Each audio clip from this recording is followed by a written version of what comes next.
Good morning friends, welcome to civils Manthan. आज के इस लेक्चर में हम करंट अफेयर्स कवर अप करेंगे जो कि अभी रिसेंटली आने वाले यूपी पीसीएस के एग्जाम के लिए काफ़ी इंपॉर्टेंट रहेगा और आने वाले जो भी स्टेट पीसीएस के एग्जाम्स होंगे उनके लिए काफ़ी इंपॉर्टेंट रहेगा।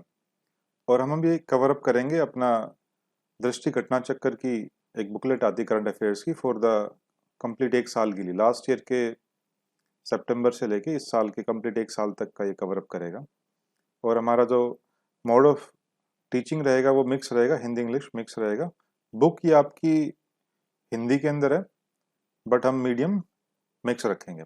तो बुक आप ये ले सकते हैं, अलोंग मैगजीन आप ले सकते हैं और साथ के साथ इसको वीडियो के थ्रू ही पढ़ाई कर सकते हैं। तो आज का हमारा टॉपिक है इंटरनेशनल का। फर्स्ट टॉपिक है इंडिया ऑस्ट्रेलिया के बारे में। तो 2+2 मिनिस्ट्रियल डायलॉग इंडिया और ऑस्ट्रेलिया के बीच में न्यू दिल्ली में ये किया गया। और इसमें ध्यान देने वाली बात बस इतनी है कि इंडिया जो है 3 कंट्रीज के साथ में 2+2 मिनिस्ट्रियल डायलॉग जो करता है, ये 3 कंट्रीज आपके यूएस, जापान और ऑस्ट्रेलिया। 2+2 का मीनिंग बस इतना ही है कि आप दोनों कंट्रीज के जो है डिफेंस और फॉरेन मिनिस्टर्स मिलके डायलॉग करते हैं। और अभी रशिया के साथ भी 2+2 मिनिस्ट्रियल डायलॉग के लिए सहमति बन गई है। तो फिलहाल 3 कंट्रीज के साथ में इंडिया कर रहा है, वो ध्यान देना है बस, US, Japan and Australia. Denmark के साथ में इंडिया और डेनमार्क ने जो ग्रीन स्ट्रेटेजिक पार्टनरशिप में इन्होंने एक इस प्लेटफॉर्म के ऊपर offshore wind and renewable energy को लॉन्च किया है। तो बस इतना ही देखना है कि offshore wind and renewable energy के को लॉन्च किया इंडिया डेनमार्क ने मिलके, और ग्रीन स्ट्रेटेजिक पार्टनरशिप जो है वो इन दोनों के बीच में है। इंडिया यूएसए के बारे में देखते हैं। ये स्ट्रेटेजिक क्लीन एनर्जी पार्टनरशिप को इंडिया और यूएसए ने लॉन्च किया है। एक भागीदारी है भारत और अमेरिका के बीच जो कि क्लीन एनर्जी के ऊपर बेस्ड है।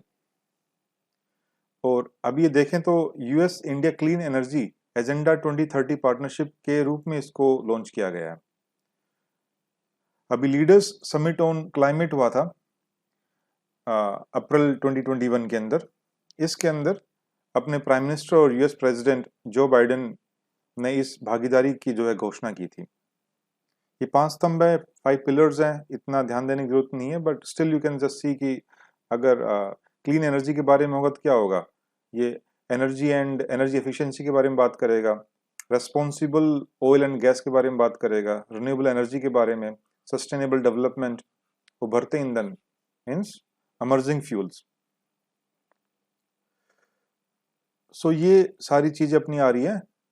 ये पहले था हमारा 2018 में जो प्रीवियस अमेरिकन एडमिनिस्ट्रेशन था डोनाल्ड ट्रंप की प्रेसिडेंटशिप के अंदर, वहां पर एससीपी हम लोगों ने स्टार्ट किया था, that was strategic energy partnership. तो एससीपी से अब हम आगे कहाँ मूव कर गए, एससीईपी की तरफ, स्ट्रेटेजिक क्लीन एनर्जी पार्टनरशिप।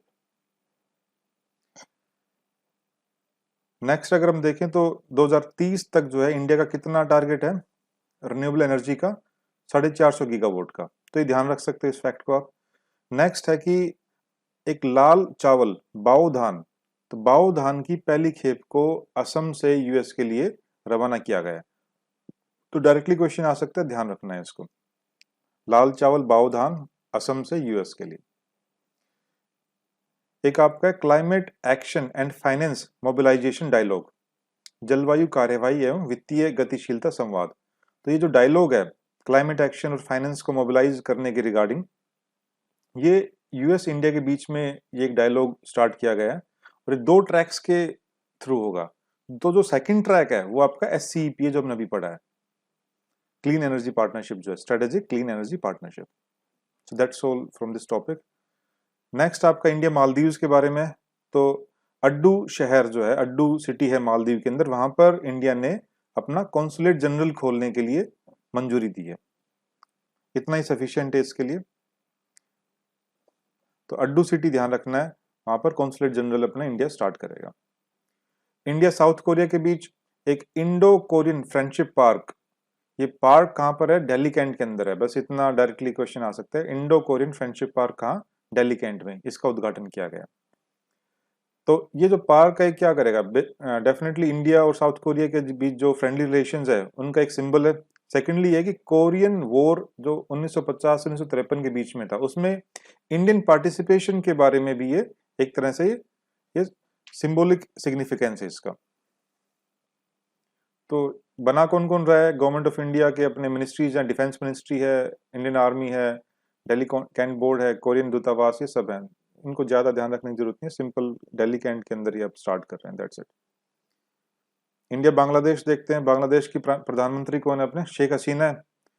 और अभी मोदी जी ने वहां पे एक राजकीय यात्रा, अपना विजिट वहां पे कंप्लीट की है। तो फर्स्ट विजिट है कोविड-19 पेंडेमिक के बाद अपने प्राइम मिनिस्टर की।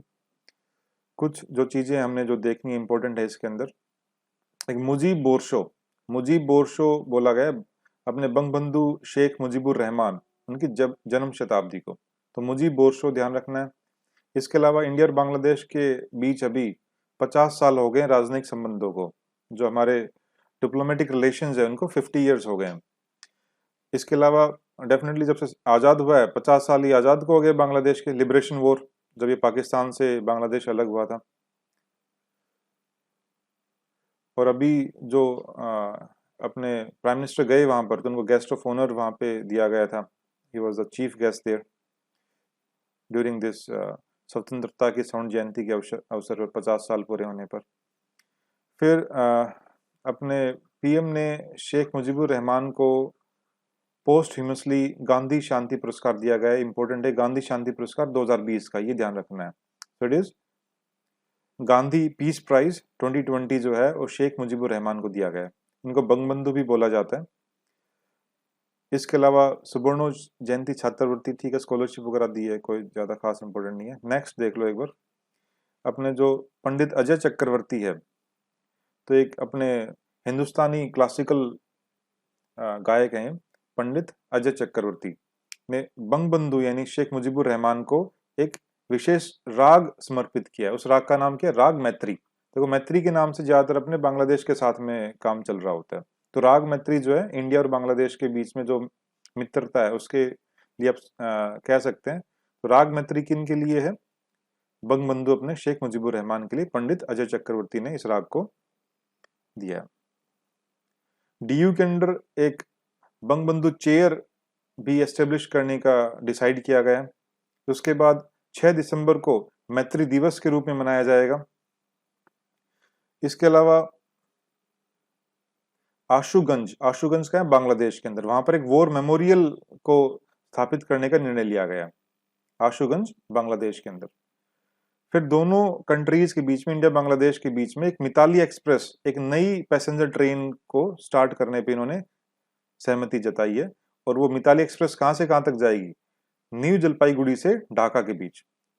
तो एक तो आपको दोनों स्टेशन के नाम पता हो, न्यू जलपाईगुड़ी, जलपाईगुड़ी क्या है, वेस्ट बंगाल के अंदर, एंड ढाका आपको पता है कैपिटल ऑफ बांग्लादेश। अब ये जो ट्रेन है वो एक रेल लिंक जो अपना एस्टेब्लिश रेल लिंक है हल्दीबाड़ी से चिल्हाटी, वहां से गुजरेगी। तो हल्दीबाड़ी कहाँ है, वेस्ट बंगाल में, चिल्हाटी कहाँ है, बांग्लादेश के अंदर। तो इन प्लेसेस को भी ध्यान में रखना है, ये मैचिंग में आ सकते हैं आपके, हल्दीबाड़ी ये वेस्ट बंगाल में या कहीं और दे देंगे आपको ऐसे करके। फिर जो एक रोड लिंक है, तो रोड के थ्रू भी कनेक्टिविटी हम बढ़ा रहे हैं। तो मुजीबनगर बांग्लादेश को किससे कनेक्ट किया गया है, नादिया का वेस्ट बंगाल के अंदर, और उसका नाम क्या रखा गया है, शधीनोता शोरोक। शधीनोता शोरोक जो है उस सड़क को जोड़ने वाले जो है उसका नाम जो रखा है शधीनोता शोरोक, उस रोड कनेक्टिविटी को। तो प्लेसेस का नाम ध्यान रखना है, मुजीबनगर से नादिया, मुजीबनगर बांग्लादेश, नादिया वेस्ट बंगाल। मैत्री सेतु, देखो मैत्री के नाम से आ रहा है, बांग्लादेश के साथ में अभी आपको बताया। तो मैत्री सेतु भी क्या है, मैत्री सेतु एक आपका सेतु है, पुल है, किसके ऊपर किया गया, इस सेतु का निर्माण फेनी नदी पर किया गया। अब ये जो सेतु है भारत के सबरूम का है, त्रिपुरा के अंदर, इतना ध्यान रखना है। त्रिपुरा को किससे जोड़ेगा, रामगढ़ का है बांग्लादेश में, तो सबरूम से रामगढ़ को जोड़ा जाएगा मैत्री सेतु के द्वारा। और इस जो है सेतु का जो निर्माण है किसने किया है, NHIDCL ने किया, national highways and infrastructure development corporation limited ने इसका निर्माण किया। हाईवे इंफ्रास्ट्रक्चर डेवलपमेंट के लिए कॉरपोरेशन अपनी, उसने इसका किया है। और उसके बाद जो है बांग्लादेश में चटगांव पोर्ट तक अगर पहुंच पाएंगे त्रिपुरा से, क्योंकि सबरूम से रामगढ़ आप पहुंचोगे तो साथ में आप आगे चटगांव पोर्ट तक चले जाओगे इसके थ्रू। तो बेसिकली हो कह रहा है नॉर्थ ईस्ट को हम पोर्ट की कनेक्टिविटी प्रोवाइड कर रहे हैं थ्रू दिस रूट। तो उससे क्या होगा, गेटवे ऑफ नॉर्थ ईस्ट बन जाएगा ये त्रिपुरा जो है, कि त्रिपुरा के थ्रू जो है बाकी नॉर्थ ईस्टर्न स्टेट्स भी अपना ट्रेड कर पाएंगे। एंड और जो भी पोर्ट से कनेक्टिविटी होती है तो इंटरनेशनल ट्रेड वहां से इंप्रूव होता है और पूरे रीजन की जो है ग्रोथ होती है। इसके अलावा बहुत सारे एमओयूज पे भी साइन किया गया इंडिया और बांग्लादेश के बीच में। अब कनेक्टिविटी के रिगार्डिंग और बात करें तो चिल्हाटी और हल्दीबाड़ी, ये हमने पढ़ा था अभी। चिल्हाटी कहाँ है? चिल्हाटी बांग्लादेश में, हल्दीबाड़ी वेस्ट बंगाल में। तो एक रेल लिंक को इसको रिवाइव किया गया, यहाँ पर पुनर्बहाल किया गया। ठीक है, हल्दीबाड़ी बताया आपको कहाँ पर है, हल्दीबाड़ी वेस्ट बंगाल में, कूच बिहार जिले के अंदर है। जिले का नाम याद रखने की जरूरत नहीं है, आप सिंपल पता होना चाहिए हल्दीबाड़ी क्या है, वेस्ट बंगाल में, ध्यान रख सकते हो, that's a good thing. Haldibari Chilahati rail link जो है ये इंडिया और बांग्लादेश के बीच में 5वीं रेल लिंक है। इसके लिए 4 रेल लिंक और कौन से वो देख लेते हैं। पेट्रोपोल और बेनापोल। पेट्रापोल कहाँ है? वेस्ट बंगाल में। ये मैक्सिमम देखो आपके वेस्ट बंगाल के मिलेंगे जो भी आपकी कनेक्टिविटीज है। एक दो है जो आपके इधर उधर मिल सकते हैं, फॉर एग्जाम्पल अभी हमने पढ़ा था कहाँ का, त्रिपुरा का सबरूम। ठीक है, गेदे टू दर्शन, गेदे वेस्ट बंगाल। सिंगाबाद वेस्ट बंगाल में, सिंगाबाद से रोहनपुर बांग्लादेश। राधिकापुर वेस्ट बंगाल में है, राधिकापुर से बिरोल, बिरोल का है बांग्लादेश। तो ये सब सारे हैं, बस एक बार नजर मार लेना, जितना याद हो सके you can just go through it. India Sweden देख लेते हैं। इंडिया स्वीडन जो है अपने इंडिया के प्राइम मिनिस्टर, स्वीडन के जो प्राइम मिनिस्टर हैं वो बीच में उन्होंने एक वर्चुअल समिट का आयोजन किया, बिकॉज कोविड-19 के टाइम में मोस्ट ऑफ दी जो मीटिंग्स रही हो वर्चुअल प्लेटफॉर्म के थ्रू रही है। तो पीएम देख लो, स्वीडन के पीएम कौन है? स्वीडन के पीएम है Stefan Lofven. State PCS exams में कई बार प्रेसिडेंट और पीएम्स पूछ लिया जाता है, head of the state, head of the government जो है। तो नाम ध्यान कैसे रखना है, स्वीडन, स्वीडन एंड स्टीफ, एस दोनों एस से स्टार्ट हो रहे हैं, एक तो इसी से ही आप बना सकते हो, S S, Sweden Stefan, last में भी एन आ रहा है, तो काफी कुछ सिमिलरिटीज है फर्स्ट नेम में, स्वीडन स्टीफन, काफी राइमिंग है इन दोनों के बीच। ठीक है, तो अभी इस समिट में क्या हुआ, एम्स जोधपुर में एक स्वीडन भारत स्वास्थ्य हब की स्थापना का स्वागत किया गया है। ठीक है, आईएसए जो इंटरनेशनल सोलर अलायंस है उसका भी अनुसमर्थन किया इन्होंने। और स्टॉकहोम 2018 में फर्स्ट इंडिया नॉर्डिक जो समिट थी, नॉर्डिक कंट्रीज हैं, तो इधर काफी स्कैंडिनेवियन कंट्रीज वगैरह भी आ जाते हैं इसके अंदर, नॉर्डिक कंट्रीज हैं। तो नॉर्डिक शिखर सम्मेलन था इंडिया और नॉर्डिक कंट्रीज के बीच में, तो वो 2018 में था और उसमें स्वीडन और इंडिया ने सह मेजबानी की थी, ज्वाइंट आप कह सकते हो इसके होस्ट थे। इंडिया फ्रांस ने दिल्ली के अंदर क्या किया, Indo French year of environment का उद्घाटन किया गया 2021 को, 28 जनवरी 2021 को। So Indo French year of environment 2021 को ये मना रहे हैं। सो 2021 जो है इस साल को क्या माना गया है, year of Indo French alliance towards greener planet. यानी इंडिया और फ्रांस मिलके 2021 में एक ग्रीनर प्लेनेट की तरफ एफर्ट्स को लेके जाना चाहते हैं। तो अलायंस ऐसा है जो कि ग्रीन प्लेनेट बनाना चाहते हैं, राइट। आपकी जो पार्टनरशिप है किन किन टॉपिक्स पे रहेगी, ये सारे वही होंगे। देखो ग्रीन प्लेनेट अगर हमें कोई की तरफ आगे जाना है तो एनवायरनमेंट फ्रेंडली चीज़ें रहेंगी, वही सारी environmental protection, climate change, biodiversity, sustainable urban development, renewable energy. तो इन सब की जरूरत नहीं, बस सिंपल ध्यान रखो इंडिया फ्रांस जो है 2021 को क्या सेलिब्रेट कर रहे हैं, Indo French alliance towards greener planet. अब ये जो साल है ये बता रहे मिनिस्ट्री ऑफ इकोलॉजिकल ट्रांजिशन जो फ्रांस की है उसके थ्रू, छोड़ो इसको।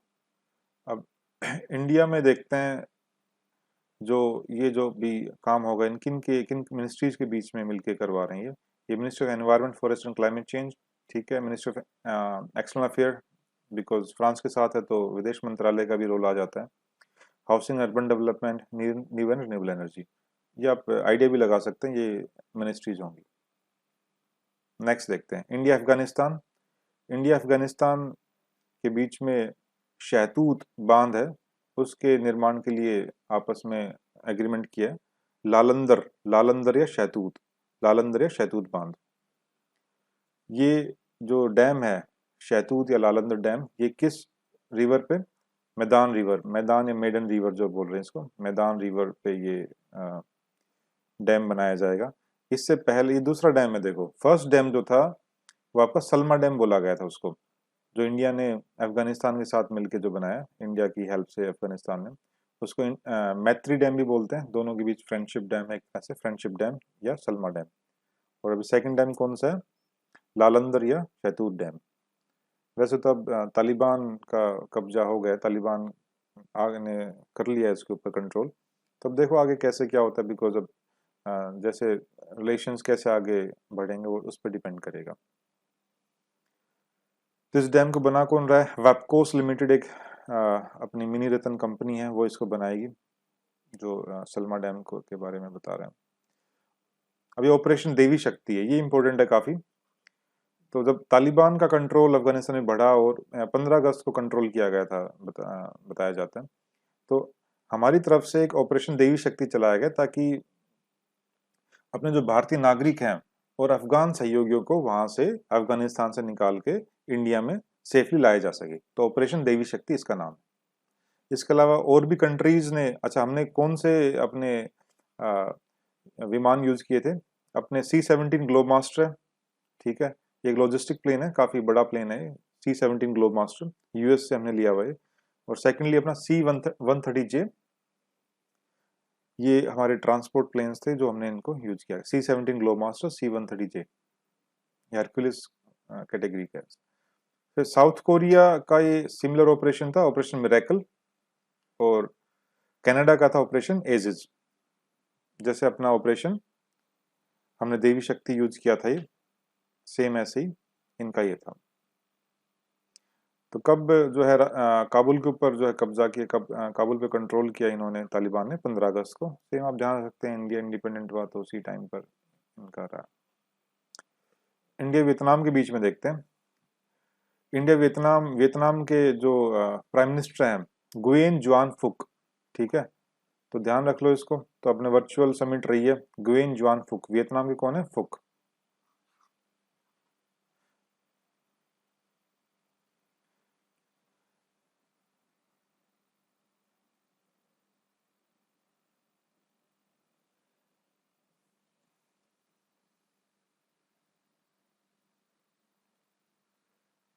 ये बता रहे 5 अप्रैल 2021 से अपने कौन से प्रधानमंत्री जो है वियतनाम के हैं? फाम मिन चिन, फाम मिन चिन, इसको ध्यान में रखना आपको, ठीक है। बिकॉज वियतनाम नाम से कैसे ध्यान रखना है, देखो नाम जनरली क्या होता है कि किसी को आइडेंटिफाई करने के लिए किसी बॉडी पे क्या पूछते हैं, भाई क्या तुम्हारे मार्क, क्या चिन्ह है तुम्हारे उस पे, तो आजकल क्या है, नाम में चिन्ह देखा जाता है, ठीक है, तो इससे ध्यान रख सकते हो। तो और दिन तो क्या करते हैं, और बार क्या करते हैं कि बॉडी पे क्या चिन्ह है, लेकिन अभी क्या है आज के टाइम में, नाम में चिन्ह क्या है, तो वियतनाम चिन्ह, नाम मिन, फार्म मिन चिन्ह, इसे ध्यान रखने के लिए सिंपली, बस और कुछ नहीं इसका मीनिंग। इंडिया भूटान के बीच में, भारत भूटान के बीच में, भूटान के प्रधानमंत्री कौन है? लोटे शेरिंग। कैसे ध्यान रख सकते हो, देखो भूटान की शेप कैसी है? लोटे जैसी है ना, एक लोटा जो होता है लोटे जैसी, लोटे शेरिंग। और शेयरिंग अपना इंडिया भूटान का शेयरिंग का काम है। हमारा काम कैसा है इंडिया भूटान के बीच? Like sharing. तो वहां पे रुपे कार्ड जो है वहां पे चल रहा है, उसका सेकंड जो है स्टेज स्टार्ट हो गई है। तो रुपए अपना भूटान में भी एक्सेप्ट किया जाता है। भूटान में भीम यूपीआई भी एक्सेप्ट हो रहा है, ठीक है। तो इन चीजों को ध्यान में रख सकते हो। वहाँ का रॉयल मॉनेटरी अथॉरिटी है भूटान की, आरएम में। अब इस साझेदारी के बाद क्या हो गया? भीम और रुपे कार्ड को स्वीकार करने वाला एकमात्र देश बन गया भूटान। इसको ध्यान रखो कि भूटान इकलौता ऐसा देश है जहां भीम और रुपे कार्ड को स्वीकार किया जाता है। इंडिया इटली के बीच में अपना कौन है ये कॉन्टे था, लेकिन अभी चेंज हो गया, इटली का जो प्राइम मिनिस्टर है अब मारियो है आपका। फर्स्ट नेम मारियो, से ध्यान रखना है आपको, मारियो। देखो कैसे ध्यान रख सकते हो, मारियो गेम है, खेला करते थे कभी, कभी खेला, बहुत पुराने टाइम में गेम है मारियो। तो इटली, इटली में क्या है, इटली में कौन सा गेम पॉपुलर है? इटली में गेम पॉपुलर आपका वीडियो गेम होता था, ये क्या नाम है इसका, मारियो।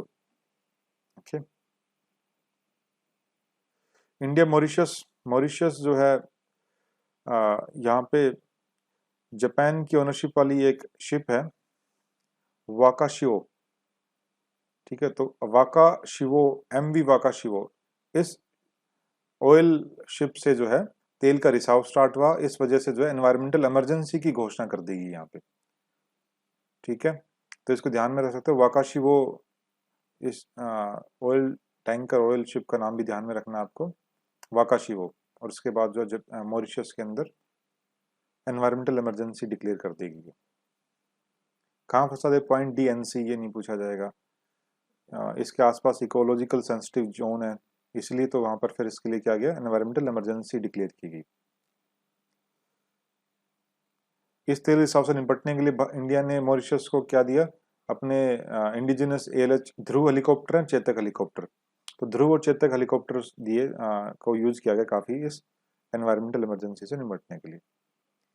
स्वेज कैनाल देख लेते हैं, स्वेज कैनाल के बारे में क्या इंपॉर्टेंट करंट अफेयर में। अच्छा, स्वेज कैनाल कहाँ से कहाँ कनेक्ट करती है, देखो स्वेज कैनाल जो है नॉर्थ में अपने इसके क्या है, मेडिटेरियन सी, और साउथ में रेड सी, तो मेडिटेरियन सी को रेड सी से कनेक्ट करती है स्वेज कैनाल। तो स्वेज कैनाल में काफी एक समस्या क्या आ गई थी, एवर गिवेन जो है एक अपना एक शिप है जो चीन से माल लेके आ रहा था और नीदरलैंड्स के रोटरडैम जा रहा था, तो लेकिन बीच में फंस गया स्वेज कैनाल के अंदर। तो स्वेज कैनाल में जो एक कंटेनर जो है फंस गया, इस वजह से जो है वहां पर ट्रेड जो है काफी जो है ऑब्स्ट्रक्ट हो गया इसके बाद। ठीक है, तो कंटेनर का नाम ध्यान रखना है, एवर गिवेन, कहाँ से आ रहा था, चाइना से, और रोटरडैम जा रहा था नीदरलैंड्स के। सेकेंडली, स्वेज कैनाल कहाँ से कहाँ कनेक्ट कर रहा है वो भी आपको ध्यान में रखना है, from Mediterranean Sea to Red Sea. Next कुछ इवेंट्स हैं आपके, कुछ आपके इंडेक्स पढ़ेंगे हम। ये तो ग्लोबल इनोवेशन इंडेक्स, वैश्विक नवाचार सूचकांक। इनोवेशन इंडेक्स जो है लॉन्च कौन करता है, सबसे पहले ये देख लो, लॉन्च करता है आपका विपो, कॉर्नेल एंड इनसीड। विपो क्या आपका वर्ल्ड इंटेलेक्चुअल प्रॉपर्टी ऑर्गेनाइजेशन, विपो, second Cornell University and third INSEAD. ये तीनों नाम ध्यान में रखने हैं आपको। और ये डेटाज अलग अलग तरीके से लेते हैं, इसमें कॉर्पोरेट हिस्सेदारी भी होती है, तो अपना सीआईआई जो है वो इसने पार्टिसिपेट किया था इसके अंदर। बट लॉन्च ये तीन ऑर्गेनाइजेशंस करती हैं, इनको आपको ध्यान में रखना है। अब इनमें देखते हैं, कोई भी इंडेक्स होता है दो तीन चीजें इंपॉर्टेंट होती है, तीन चीजें बेसिकली इंपॉर्टेंट होती हैं ज्यादातर, कि उस इंडेक्स जो है लॉन्च कौन करता है, कौन निकालता है, सेकेंडली टॉप किसने किया है, और तीसरा इंडिया की रैंकिंग क्या है। तो टॉप किसने किया, स्विट्जरलैंड फर्स्ट रैंक के ऊपर है। ठीक है, और इसके अलावा इंडिया ने 2 स्थानों का सुधार किया है और अभी किस रैंक पर है, 46 रैंक पर है इनोवेशन के अंदर।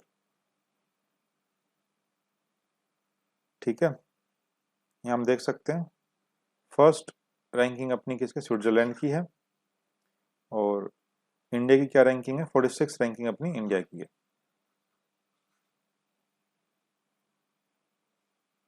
और इसको निकालता कौन है, विपो, कॉर्नेल और इनसीड। टाइम 100 की ये एक लिस्ट है, टाइम 100 की क्या लिस्ट है ये, टाइम 100 की लिस्ट होती है most influential people in the world की एक लिस्ट होती है, जो टाइम मैगजीन निकालती है इसको। इसके अंदर देखते हैं,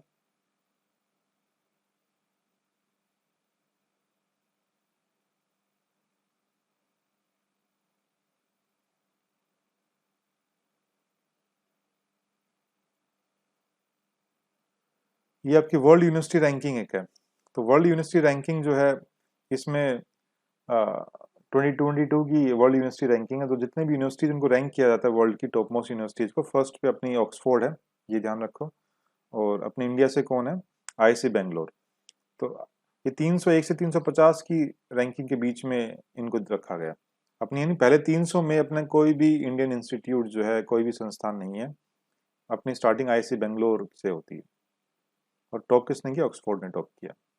एक हुरून ग्लोबल 500 की एक रैंकिंग आती है, इसको हुरून रिसर्च इंस्टीट्यूट निकालता है। ठीक है, इसमें किन को लिस्ट किया जाता है? जो 500 वर्ल्ड की 500 सबसे मूल्यवान यानी most valued non state controlled companies जो हैं उनको इसमें रखा जाता है। तो ह्यूरोन रिसर्च इंस्टीट्यूट इसको निकालता है। ये आप सिंपल, ये तो नाम में ही है तो ध्यान रख सकते हो, कोई बड़ी बात नहीं है। तो मोस्ट वैल्यूड कंपनी कौन सी है ये आप ध्यान रखो, ये आ सकता है एप्पल। एप्पल जो है मोस्ट वैल्यूड कंपनी है वर्ल्ड की एज पर ह्यूरोन रैंकिंग के हिसाब से। सेकंड पे माइक्रोसॉफ्ट है।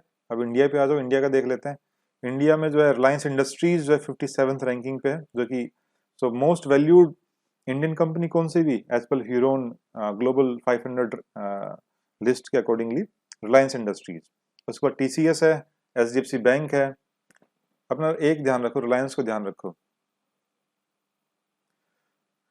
नेक्स्ट ये बता रहा है कि इंडिया ने किगाली अमेंडमेंट को जो है सपोर्ट किया, अनुसमर्थन किया हमने, यानी आगे इसको रेटिफाई कर दिया। पहले साइन करना होता है फिर रेटिफाई करते हैं। है क्या ये किगाली अमेंडमेंट? किसका अमेंडमेंट है ये मॉन्ट्रियल मॉन्ट्रियल प्रोटोकॉल का अमेंडमेंट है किगाली अमेंडमेंट। तो वो देख लेते हैं एक बार। एक तो कि ये जो मॉन्ट्रियल प्रोटोकॉल है ये इकलौती ऐसा प्रोटोकॉल है जिसमें कि यूनिवर्सल रेटिफिकेशन मिला हुआ है। तो ये सभी जो कंट्रीज है यूएन के, उन्होंने इसको रेटिफाई कर रखा है। तो किगाली अमेंडमेंट में क्या चेंजेस बेसिकली मॉन्ट्रियल प्रोटोकॉल है क्या? मॉन्ट्रियल प्रोटोकॉल अपना ओजोन डिप्लीटिंग सब्सटेंसेस है उसके रिगार्डिंग है कि उसको हमने धीरे धीरे कम करके खत्म करना है। ठीक है, तो अभी किगाली अमेंडमेंट में क्या इंक्लूड किया गया था? हाइड्रोफ्लोरोकार्बन्स को जो हमने इंक्लूड किया गया, एचएफसीज को इंक्लूड किया गया। एचएफसीज का सबसे बड़ा इश्यू क्या है? इनका हाई ग्लोबल वार्मिंग पोटेंशियल होता है, इसकी वजह से ग्लोबल वार्मिंग काफी ज्यादा होती है, ये इसका सबसे बड़ा ड्रॉबैक है। तो 1 जनवरी 2019 से जो किगाली संशोधन प्रभावी हो गया था। ठीक है, छोड़ो इसको। मॉन्ट्रियल प्रोटोकॉल कब का, ये ध्यान दे लो। अपने इंडिया ने कब साइन किया था? 1992 में साइन किया इसको। ठीक है, इसको हटाओ। तो एचएफसी को हमने रिड्यूस करना है as per this Kigali amendment. सीधा सीधा क्वेश्चन आएगा, किगाली अमेंडमेंट जो है किसके रिगार्डिंग है? Hydrofluorocarbon high global warming potential, देखो कितना इसका ग्लोबल वार्मिंग पोटेंशियल है, 12 से 14,000 तक का। ठीक है, नेक्स्ट देखते हैं। आईपीसीसी की जलवायु परिवर्तन रिपोर्ट है। जलवायु परिवर्तन रिपोर्ट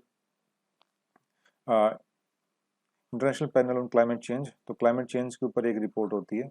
कौन निकालता है ये पता होना चाहिए, कौन है? यूएनईपी और WMO. UNEP UN environment programme, WMO world meteorological organisation, ये दोनों निकालते हैं। 1998 में जो आईपीसीसी की स्थापना की गई थी, सॉरी 1988 1988 में आईपीसीसी की स्थापना की गई थी। अब एक और जो क्वेश्चन पूछ लिया जाता है आईपीसीसी के बारे में कि ये जो क्लाइमेट चेंज रिपोर्ट है कि ये आईपीसीसी के खुद का कुछ साइंटिफिक कुछ ऐसा रिसर्च वगैरह नहीं करवाता है। ये बाकी जो रिसर्च हो रखी है उनको यूज करता है, डेटा कहीं और से लेता है, तो उनको यूज करके जो है अपनी रिपोर्ट निकालता है। तो खुद की रिसर्च नहीं है आईपीसीसी की, इसको ध्यान रखना है। ये क्वेश्चन आया हुआ स्टेटमेंट वगैरह यूपीएससी में पहले कभी।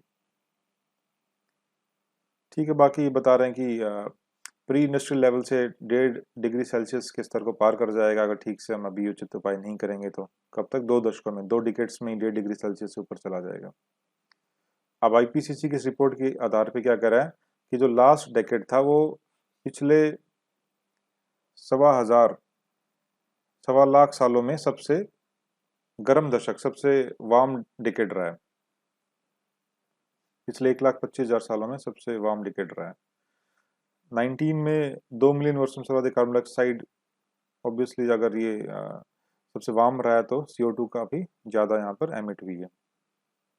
ठीक है, अब इसमें 47% जो है कार्बन डाइऑक्साइड की, और मीथेन का कितना है? 156% की जो है वृद्धि हुई है इसके अंदर। नेक्स्ट देखते हैं, वैश्विक युवा सूचकांक, YDA. YDA means youth development index. तो यूथ डेवलपमेंट इंडेक्स, ठीक है, ये यूथ की डेवलपमेंट के रिगार्डिंग है, युवा विकास से संबंधित है। तो क्या एसडीजी, सस्टेनेबल डेवलपमेंट गोल्स को अचीव करने की डायरेक्शन में जो है इसके थ्रू मापा जा सकता है। तो 15 से 29 साल के जो है आयु वर्ग के लोगों के लिए जो है को यूथ परिभाषित किया गया, इसके तो डिफाइन किया गया। कॉमनवेल्थ सेक्रेटेरिएट जो है इसको निकालता है, यूथ डेवलपमेंट इंडेक्स को। राष्ट्रमंडल सचिवालय कहाँ है? ये लंदन में है, राइट। तो यूथ डेवलपमेंट के रिगार्डिंग फर्स्ट रैंकिंग में कौन है? सिंगापुर है। और इंडिया जो है, इंडिया 122वें स्थान पे है, और इसको किस में रखा गया? मध्यम युवा विकास के देशों की श्रेणी में रखा गया, मध्यम युवा विकास। क्या रैंकिंग है? अपनी रैंकिंग 122 है। नेक्स्ट, सीडीआरआई के नए सदस्य बन गए दो, बांग्लादेश और कनाडा। सीडीआरआई क्या है? Coalition for disaster resilient infrastructure. तो डिजास्टर रेजिलिएंट इंफ्रास्ट्रक्चर के रिगार्डिंग एक कोलिशन है, उसमें बांग्लादेश और कनाडा जो है नए मेंबर्स बन गए हैं। तो न्यूयॉर्क 2019 के अंदर अपना एक यूएन क्लाइमेट एक्शन समिट हुआ था। उस एक्शन समिट के दौरान अपने प्राइम मिनिस्टर नरेंद्र मोदी ने इस गठबंधन की शुरुआत की थी। किसकी? सीडीआरआई की। तो सीडीआरआई 2019 न्यूयॉर्क में हुआ था, यूएन क्लाइमेट एक्शन समिट, अपने पीएम साहब ने इसको किया था। और सीडीआरआई का सेक्रेटेरिएट कहाँ है? वो है न्यू दिल्ली में। तो अब जो है कितने कंट्रीज इसके मेंबर हो गए? 26 कंट्रीज मेंबर हो गए। अभी ज्वाइन किसने किया है? ज्वाइन किया बांग्लादेश और कनाडा ने। अब इन कंट्रीज के अलावा जो है 26 कंट्रीज के अलावा कुछ इंटरनेशनल ऑर्गेनाइजेशंस भी हैं, 7 इंटरनेशनल ऑर्गेनाइजेशन, वो भी पार्टिसिपेट करते हैं। बस एक बार नजर मार लो, एशियन एडीबी है, एशियन डेवलपमेंट बैंक है, वर्ल्ड बैंक ग्रुप है, यूएनडीपी है, यूएनडीआर है, यूरोपियन यूनियन, ये सब सारे सारे हैं, ठीक है। That's all. लोअर अरुण जल विद्युत परियोजना। तो अरुण प्रोजेक्ट जो है, हाइड्रो पावर का जो प्रोजेक्ट है अरुण जो है, वो कहाँ पर है? इंडिया और नेपाल के बीच में। इंडिया हेल्प कर रहा है इसको डेवलप करने में। तो ये जो प्रोजेक्ट है, हाइड्रो पावर प्रोजेक्ट है, 679 मेगावाट का है, और नेपाल के अंदर ये बनाया जाएगा। इस परियोजना में कोई भी जलाशय या बांध नहीं होगा, कोई भी डैम या रिजर्वियर नहीं बनेगा, नहीं होगा इसमें। 900 मेगावाट क्षमता वाली अरुण 3, ये ठीक है, हटाओ इसको।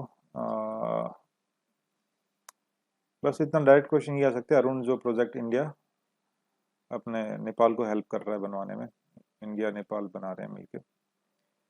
और ये नेपाल में इंडिया द्वारा सबसे बड़ा इन्वेस्टमेंट रहेगी, 7,000 करोड़ रुपए की इन्वेस्टमेंट है। इसके अलावा ये नेपाल में सबसे बड़ी जल विद्युत परियोजना, सबसे बड़ा जो हाइड्रो पावर प्रोजेक्ट भी है। फिर एक ड्रिप ड्रिप 2 स्टार्ट हो रहा है। ड्रिप अपना किससे रिलेटेड है? डैम रिहेबिलिटेशन के रिगार्डिंग है, डैम सुरक्षा के रिगार्डिंग है। तो डैम सुरक्षा के रिगार्डिंग समझौता, उसको क्या बोल रहे हैं? ड्रिप, ड्रिप बोल रहे हैं, इसको ध्यान रखना है। तो कौन कौन इसको मैनेज कर रहा है? अपनी गवर्नमेंट ऑफ इंडिया जो है, सीडब्ल्यूसी, सेंट्रल वाटर कमीशन, और 10 स्टेट। किन किन स्टेट में? स्टेट ध्यान रखने हैं। और किन के साथ मिलके? वर्ल्ड बैंक के साथ। तो वर्ल्ड बैंक ड्रिवन ये प्रोजेक्ट है, ठीक है, तो ध्यान रख सकते हो, डायरेक्ट स्टेटमेंट आ सकती है। स्टेट्स कौन कौन से हैं? साउथ इंडिया से स्टार्ट कर लेते हैं। देखो, तमिलनाडु है, साथ में केरला होगा आपका, ये केरला आपका, तमिलनाडु, केरला। थोड़ा और ऊपर चलते हैं, then you find Maharashtra, Gujarat, MP और राजस्थान। तो लाइन से आप क्या होगे? तमिलनाडु, केरला, महाराष्ट्र, एमपी, गुजरात और राजस्थान। ये आपके हो गए 6 स्टेट ये। इसके बाद अब देखेंगे, थोड़ा ईस्ट में चलें तो छत्तीसगढ़, उड़ीसा, फिर मेघालय, मणिपुर। तो ये सारे के सारे स्टेट्स जो है, ये 10 स्टेट के थ्रू जो है ड्रिप प्रोग्राम चल रहा है, ठीक है। ड्रिप 1 स्टार्ट हुआ था 2012 में, स्टार्ट हुआ था वर्ल्ड बैंक के सहयोग से। और अब ड्रिप 2 जो है स्टार्ट जो है, अब ये 2012 वाला जो प्रोजेक्ट था ड्रिप 1, ये 2020 में जो है पूरा हो गया। तो अब जो है 2021 में हमने क्या स्टार्ट कर दिया? ड्रिप 2 स्टार्ट कर दिया। तो ये सेंट्रल वाटर कमीशन के ऊपर इसको लॉन्च करने की जो है जिम्मेदारी है। और अपने जो डैम्स के नंबर्स की अगर बात करें, तो अपने यहाँ करीब 5300 डैम्स हैं, और वर्ल्ड में चाइना और यूएसए के बाद अपनी 3rd रैंकिंग है in perspective of number of dams. Henle passport सूचकांक, हैनले पासपोर्ट एक इंडेक्स है, ये बताता है कि कौन सा passport passport most powerful passport in the world. Most powerful का मतलब है कौन सा पासपोर्ट जो है किसी के पास है तो मैक्सिमम कंट्रीज में बिना वीजा के वो जा सकता है, बिना वीजा लगवाए। सो वहाँ पर उन सभी कंट्रीज में वीजा ऑन अराइवल इन सभी का होगा। जो भी पासपोर्ट जो है मोस्ट पावरफुल पासपोर्ट इसमें आया है, तो जापान जो है वो नंबर 1 रैंकिंग पे। जापान और इंडिया को कौन सी रैंकिंग मिली है? इंडिया को 90th रैंकिंग मिली है पासपोर्ट के अंदर, हैंडले पासपोर्ट के अंदर। तो अपने जो इंडियन पासपोर्ट जो धारक हैं वो वर्ल्ड के 58 कंट्रीज के देशों में यात्रा कर सकते हैं बिना किसी पहले के वीजा के, वीजा ऑन अराइवल इनको मिल जाएगा। और जापान वाले का कितने, जापान के बारे में कितना बताया गया है? 193 कंट्रीज में जा सकते हैं, ऑलमोस्ट सारी कवर अप हो रहे हैं। वैश्विक शांति सूचकांक है, ग्लोबल पीस इंडेक्स है आपका। देखो पीस इंडेक्स है, कौन लॉन्च कर रहा है? आईईपी लॉन्च कर रहा है। नाम में क्या आ रहा है आपके? Institute for economic and peace, तो नाम में पीस आ रहा है आपका, ठीक है, तो ऑटोमेटिकली आप रिलेट कर सकते हो। तो ग्लोबल शांति यानी वैश्विक शांति, sorry, it means global peace index. Ranking देख लेते हैं। सबसे ज्यादा पीस कहाँ पर? आइसलैंड में है। कैसे? देखो आइसलैंड, आइस क्या ठंडी होती है, शांति है पहले ही वहां पर, तो जहाँ ठंड है पहले, जहाँ पहली आइस है वहां क्या है? शांति है, वहां क्या है? पीस है, ठीक है। अफगानिस्तान जो है सबसे अशांत देश है, सबसे लीस्ट पीसफुल कंट्री है। देखो तालिबान ने कब्जा कर ही लिया अफगानिस्तान के ऊपर, तो मैक्सिमम अनरेस्ट कहाँ हो रहा है फिलहाल? अफगानिस्तान में, तो सबसे कम शांति वहां पर है। इंडिया की रैंकिंग कितना है? 135 रैंकिंग, 135 रैंकिंग है, ठीक है। आइसलैंड टॉप पे, अफगानिस्तान सबसे नीचे, और इंडिया की रैंकिंग 135।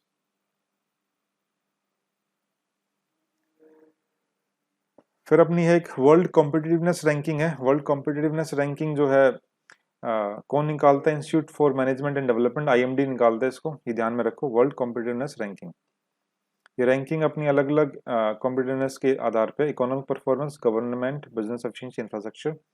अब ये देख लो कौन मोस्ट कॉम्पिटिटिव कंट्री है। स्विट्जरलैंड जो है मोस्ट कॉम्पिटिटिव कंट्री है यहाँ पे। और इंडिया की रैंकिंग क्या है कॉम्पिटिटिवनेस के रिगार्डिंग में? 43rd रैंकिंग इंडिया की। क्यूएस वर्ल्ड यूनिवर्सिटी रैंकिंग हमने पढ़ाई था अभी, वो पहले अलग था। क्यूएस वर्ल्ड यूनिवर्सिटी रैंकिंग जो है, इस वर्ल्ड यूनिवर्सिटी, वो पहले इंस्टीट्यूट्स की रैंकिंग थी। वर्ल्ड यूनिवर्सिटी रैंकिंग में आपका क्या है? एमआईटी नंबर 1 पे है। तो QS world university ranking MIT number 1 पे। इंडिया की तरफ से आप देख लो, इंडिया की तरफ से आईआईटी बॉम्बे ने टॉप किया इंडिया की तरफ से, और उसकी रैंकिंग है 177वीं। सो एमआईटी एंड आईआईटी बॉम्बे। विश्व सैन्य व्यय प्रवृत्तियां रिपोर्ट एक आपकी है, trends in world military expenditure. तो मिलिट्री एक्सपेंडिचर के रिगार्डिंग आपकी रैंकिंग है कि कौन सा कंट्री कितना एक्सपेंडिचर करता है मिलिट्री के अंदर। तो ओवरऑल बता रहे कोविड 19 पेंडेमिक की वजह से कंप्लीट जीडीपी जो है वो तो 4.4% कम हुई है, लेकिन सैन्य व्यय मिलिट्री एक्सपेंडिचर बढ़ा है अराउंड 2.6% से। तो एक पैराडॉक्स आप देख सकते हैं, जीडीपी कम हो रही है वर्ल्ड जीडीपी, लेकिन मिलिट्री एक्सपेंडिचर बढ़ा है। तो अगर हम देखें कि मैक्सिमम एक्सपेंडिचर करने वाले 5 सबसे बड़े देश कौन से हैं? US, China, India. तो अपने इंडिया टॉप 3 में है, US, China, India, Russia and UK. तो टॉप 3 तो याद रखो, यूएस, चाइना और इंडिया। निकालता कौन है रैंकिंग? सिप्री निकालता है, ये भी इंपॉर्टेंट याद रखना है, ठीक है। कौन निकालता है इसको? सिप्री आपका जो है इस रैंकिंग को निकालता है। एक तरह ट्रेंड्स है ये मिलिट्री एक्सपेंडिचर की रैंकिंग जो डिसाइड करता है। इंडिया के रिगार्डिंग अगर हम बात करें तो 2020 के तुलना में हमारा जो मिलिट्री एक्सपेंडिचर है वो 2.1% की ग्रोथ हुई उसके अंदर। और 2020 में टोटल कितना था? अगर हम एब्सोल्यूट नंबर की बात करें, अराउंड $73 बिलियन की जो एक्सपेंडिचर रहा है, जो कि वर्ल्ड के टोटल मिलिट्री एक्सपेंडिचर का 3.7% था। और अगर हम अपने जीडीपी की बात करें तो अपना अराउंड 3% के अराउंड का जो हमारा एक्सपेंडिचर मिलिट्री एक्सपेंडिचर रहा है। नेक्स्ट अपना है एमनेस्टी इंटरनेशनल की एक रिपोर्ट है डेथ पेनल्टी के ऊपर। तो उसमें बताया गया है कि जिन कंट्रीज ने मौत की सजा को पूर्णतः समाप्त कर दिया है वो आज बढ़ के कितना हो गया है, 108 हो गई है। 2020 में चाड ने भी जो है डेथ पेनल्टी, मृत्यु दंड को पूर्णतः समाप्त कर दिया। तो अभी टोटल कितने कंट्रीज है मृत्यु दंड पूर्णतः समाप्त है, 108 कंट्रीज हैं ऐसे। रिसेंटली कौन सा कंट्री आया है, चाड।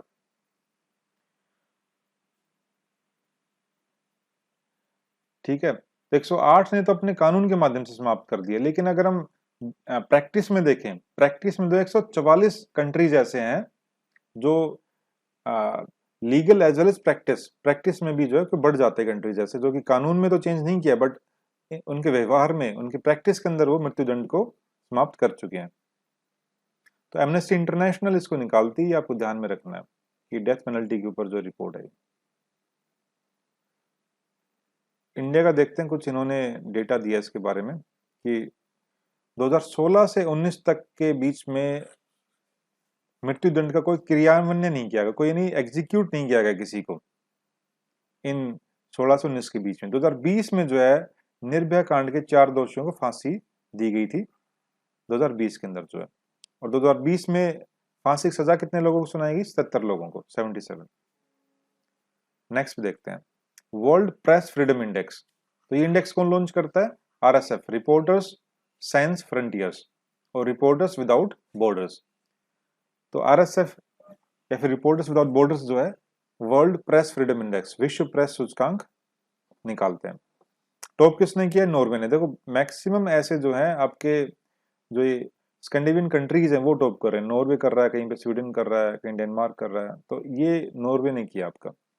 प्रेस के रिगार्डिंग कौन है, नॉर्वे, प्रेस फ्रीडम। इंडिया की रैंकिंग देख लो, 142 अपनी इंडिया की रैंकिंग है प्रेस फ्रीडम के अंदर। इंडिया कितनी रैंकिंग, 142। अपना है फिर वैश्विक लैंगिक अंतराल रिपोर्ट, यानी ग्लोबल जेंडर गैप रिपोर्ट। तो ग्लोबल जेंडर गैप रिपोर्ट से आपका ग्लोबल जेंडर गैप इंडेक्स निकलता है। क्वेश्चन ये होता है इसको कौन लॉन्च करता है, कौन निकालता है, वर्ल्ड इकोनॉमिक फोरम। तो ग्लोबल जेंडर गैप रिपोर्ट कौन निकालता है, वर्ल्ड इकोनॉमिक फोरम। एक आपका ग्लोबल, एक आपका जेंडर इनइक्वालिटी इंडेक्स। अगर जेंडर गैप के बारे में है तो गैप किस में देखते हैं, इकोनॉमिक सेंस में, ठीक है। तो क्या निकालना है, world economic forum. Gender inequality, inequality कौन लॉन्च करता है, वो जेंडर इनइक्वालिटी की बात कर रहे हैं, वो करता है आपका यूएनडीपी, ठीक है।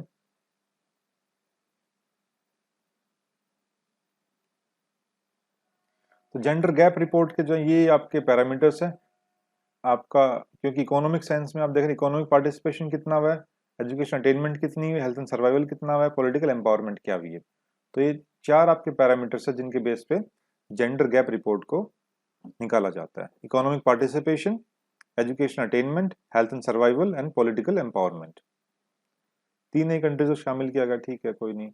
अपना आइसलैंड जो है ये 12वीं बार सर्वाधिक लैंगिक समानता वाला कंट्री जो है घोषित किया गया। तो आइसलैंड जो है मैक्सिमम यहाँ पर जेंडर इक्वलिटी है, ठीक है। तो जेंडर गैप रिपोर्ट में आइसलैंड ने टॉप किया है इस सेंस में कि यहाँ पे मैक्सिमम जेंडर इक्वलिटी है। तो एक आइसलैंड को ध्यान में रखना है आपको, कैसे याद रख सकते हो, आइसलैंड इन आइस,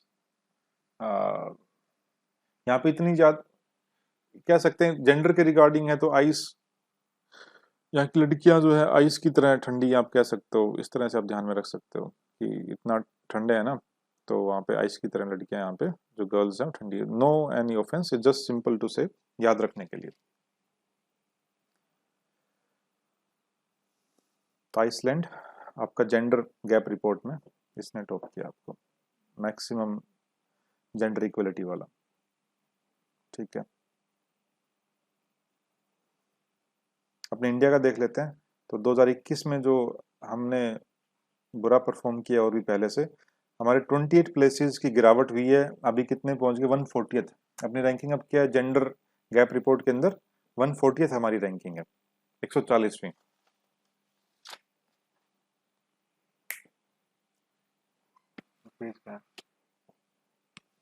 तो इसका इसके अंदर अगर हम देखें तो 28 रैंकिंग कि हमने जो है यहाँ पे गिरावट जो है हुई है हमारे इसके बीच में।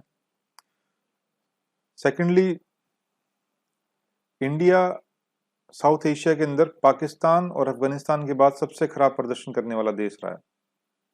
ठीक है, तो ये भी आप देख सकते हो इसको।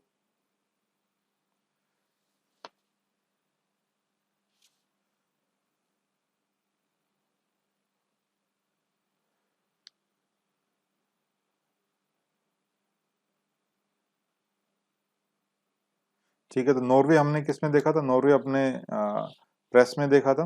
तो नॉर्वे हमारा डेमोक्रेसी में और प्रेस में टॉप पे है। आइसलैंड हमारा जेंडर गैप में, राइट। इसके अलावा शांति वाले में भी जो है आइसलैंड जो है सबसे शांतिपूर्वक देश है। तो पीस और जेंडर गैप, पीस का कैसे ध्यान रखा था हमने? सेम ऐसी, इतना ठंडा है वहां पर तो शांति बहुत ज्यादा है, राइट, आइस है ना।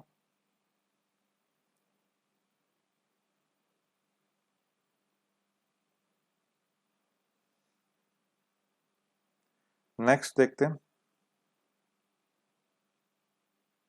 नेक्स्ट अपना है अंतर्राष्ट्रीय बौद्धिक संपदा सूचकांक, क्या बोलते हैं इसको?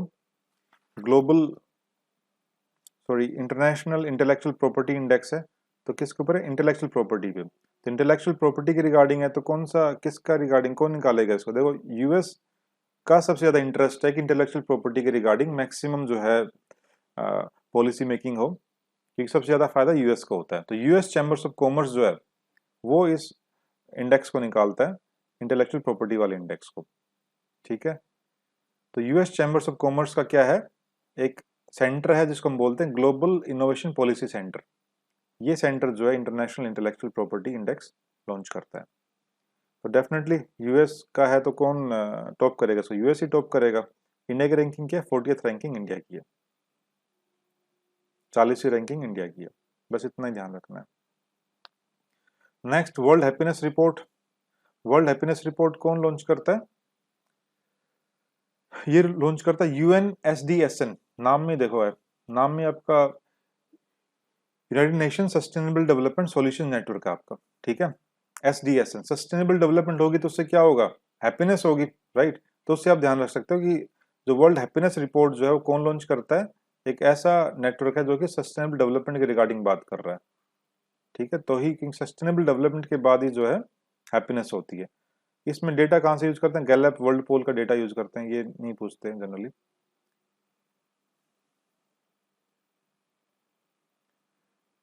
इसके अलावा आप जो है हैप्पीनेस में नंबर 1 रैंकिंग पे कौन है? फिनलैंड है। देखो, फिन और फन, तो फिनलैंड में क्या है? फन है, तो इसलिए जो है वहाँ के लोग सबसे ज्यादा हैप्पी हैं, क्योंकि फन करते हैं वहाँ के लोग। ठीक है, और सबसे दुखी देश कौन सा है? अफगानिस्तान है। फिर से देखो, तालिबान का कंट्रोल बढ़ गया है, तो सबसे अशांत देश भी ही था, लीस्ट पीसफुल, और सबसे दुखी देश भी यही है। इंडिया की रैंकिंग देख लो, इंडिया की रैंकिंग 139, 139वीं रैंकिंग इंडिया की है इसमें हैप्पीनेस के अंदर। और 140वीं 140th रैंकिंग किस में थी? जेंडर गैप के अंदर। प्रेस फ्रीडम में क्या थी? 142। नेक्स्ट देखते हैं, सिप्री ये लॉन्च करता है trends in international arms transfer, कि आर्म्स की ट्रांसफर यानी इंपोर्ट एक्सपोर्ट, जो आर्म्स का इंपोर्ट एक्सपोर्ट है उसके रिगार्डिंग सिप्री की एक रिपोर्ट आती है। सिप्री क्या है? Stockholm international peace research institute. तो इसमें बता रहे हैं कि इंडिया ने 2011 से 2015 और 2016 से 20 के बीच में आर्म्स इंपोर्ट में 33% की जो है कमी दर्ज की गई है। ठीक है, इसका मतलब हमने यहाँ खुद बनाने लग गए, यहाँ पे मैन्युफैक्चरिंग, हमारी इंडिजिनस मैन्युफैक्चरिंग बढ़ी है इस दौरान। तो 33% की हमारे यहाँ पे आर्म्स इंपोर्ट में डिक्रीमेंट देखा गया। तो अगर हम देखें वर्ल्ड के जो लार्जेस्ट 5 आर्म्स एक्सपोर्टर्स हैं वो कौन से हैं? वो आपके यूएस, रशिया, फ्रांस, जर्मनी और चाइना। सबसे बड़ा कौन सा है? सबसे बड़ा अमेरिका है यहाँ पे। सेकंड नंबर पे रशिया। तो अमेरिका और रशिया आपको पता है मिलिट्री स्ट्रेंथ के अंदर भी और वेपन्स आर्म्स वगैरह में जो है सबसे टॉप के ऊपर है। फिर अगर हम बात करें कि सबसे बड़े जो आर्म्स इंपोर्टर्स हैं, इंपोर्टर्स में टॉप पे सऊदी अरेबिया, सेकंड नंबर पे इंडिया। तो India second largest arms importer है वर्ल्ड का। तो हम काफी ज्यादा इंपोर्ट भी करते हैं, मैक्सिमम हम इंपोर्ट ही कर रहे हैं देखा जाए तो यहाँ से। और हमें सबसे ज्यादा सप्लाई कौन करता है? रशिया सबसे ज्यादा सप्लाई करता है, सेकंड नंबर पे अमेरिका है, यूएसए। और इंडिया से हथियार कौन ले रहे हैं? इंडिया से हथियार ले रहे हैं म्यांमार, हमारे पड़ोसी देश देख लो जो कि हम पे डिपेंडेंट रहेंगे काइंड ऑफ। म्यांमार हो गया, फिर बगल में नीचे श्रीलंका हो गया, और उसके नीचे और मॉरिशस हो गया। तो म्यांमार, श्रीलंका, मॉरिशस, ये हमारे तीन ऐसे कंट्रीज इनकम हम जो है आर्म्स एक्सपोर्ट कर रहे हैं। फिर कोविड 19 का एक प्रदर्शन सूचकांक है, कोविड 19 परफॉर्मेंस इंडेक्स है। परफॉर्मेंस इंडेक्स यानी कोविड 19 के दौरान किस कंट्री ने कैसे परफॉर्म किया है कोविड 19 को टैकल करने के लिए। ठीक है, तो ये अपना सिडनी में एक लोवी इंस्टीट्यूट है, इसने ये कोविड 19 का परफॉर्मेंस इंडेक्स लॉन्च किया है। तो वही देखेंगे भाई किसमें कितने कंफर्म केसेस आए, कितने डेथ हुई, कितना टेस्ट वगैरह हुए, कैसे क्या हुआ। तो हमने यानी गवर्नमेंट ने या फिर पूरे प्रशासन ने या फिर कैसे टैकल किया गया, हेल्थ एडमिनिस्ट्रेशन ने, जो भी हम बात करते हैं। सो नंबर 1 पे अपना भूटान है, भूटान ने सबसे अच्छे से हैंडल किया है इसको। और इंडिया देख, इंडिया की रैंकिंग 87th है, और अपना जो स्कोर है 26.3 इसका स्कोर है, रैंकिंग अपनी 87th है किसके अंदर? कोविड 19 परफॉर्मेंस इंडेक्स के अंदर। फिर अपना इकोनॉमिक फ्रीडम इंडेक्स है। इकोनॉमिक फ्रीडम इंडेक्स कौन निकालता है? द हेरिटेज फाउंडेशन जो है इकोनॉमिक फ्रीडम इंडेक्स निकालता है। ठीक है, इसमें किन किन चीज़ों को देखा जाता है इकोनॉमिक फ्रीडम में? रूल ऑफ लॉ क्या है, सरकारी खर्चा कितना है, रेगुलेटरी एफिशिएंसी कितनी, ओपन मार्केट कैसा है, इस सब चीज़ों को हम देखते हैं। अब इसमें सबसे ज़्यादा इकोनॉमिक फ्रीडम कहाँ पर है? सिंगापुर में। तो सिंगापुर में क्या हम देख रहे हैं मैक्सिमम जो हमारी इकोनॉमिक एक्टिविटीज़ और जहाँ पर इजीली आप बिजनेस कर सकते हैं, काम कर सकते हैं, सिंगापुर काफ़ी ओपन कंट्री है। तो सिंगापुर आपका इकोनॉमिक फ्रीडम में सबसे ज़्यादा आ गया। फिर अगर हम बात करें सबसे पीछे कौन है? नॉर्थ कोरिया है। नॉर्थ कोरिया में तो बहुत ज़्यादा स्ट्रिक्टनेस है वहाँ पे, आपको पता ही है वहाँ पर कैसी डिक्टेटरशिप है वहाँ पर। और इंडिया का स्कोर क्या है? इंडिया का स्कोर 121वां है इकोनॉमिक फ्रीडम के अंदर। ठीक है, तो नंबर 1 पे आपका सिंगापुर, इंडिया कितने? 121 पे। और इसको हेरिटेज फाउंडेशन जो है वो इसको प्रकाशित करता है, वो इसको लॉन्च करता है, इंडेक्स ऑफ इकोनॉमिक फ्रीडम। फिर हम बात करें कि इंडिया एशिया,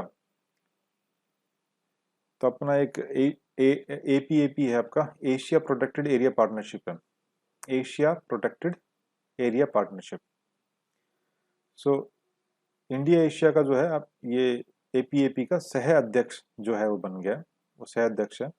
एपीएपी जो है ये सेंडाई, सेंडाई का सेंडाई जापान में है। यहाँ फर्स्ट एशिया पाक्स कांग्रेस में प्रस्तुत किया गया था, और सेंडाई चार्टर जो है वो रखा गया वहाँ पे। और 2014 में आईयूसीएन वर्ल्ड पाक्स कांग्रेस में जो एपीएपी को फॉर्मली जो है लॉन्च किया गया। अगर हम बात करें एपीएपी की सह अध्यक्षता जो है आईयूसीएन एशिया रीजनल कार्यालय जो है उनका, उसके साथ किसी भी एक सदस्य संगठन द्वारा करी जाती है, और बारी बारी करके ये जो है सह अध्यक्ष बनने का मौका मिलता है इनको। तो 2021 के अंदर क्या हुआ, अभी इसी साल फरवरी के अंदर आईयूसीएन ने इंडिया गवर्नमेंट के जो अपना ministry of environment and forest and climate change जो है, अपने इस मिनिस्ट्री को एमओएफसीसीसी को एपीएपी का नया सह अध्यक्ष जो है को चेयर घोषित किया है। ठीक है, अपने इंडिया यही मिनिस्ट्री को देंगे हम, राइट।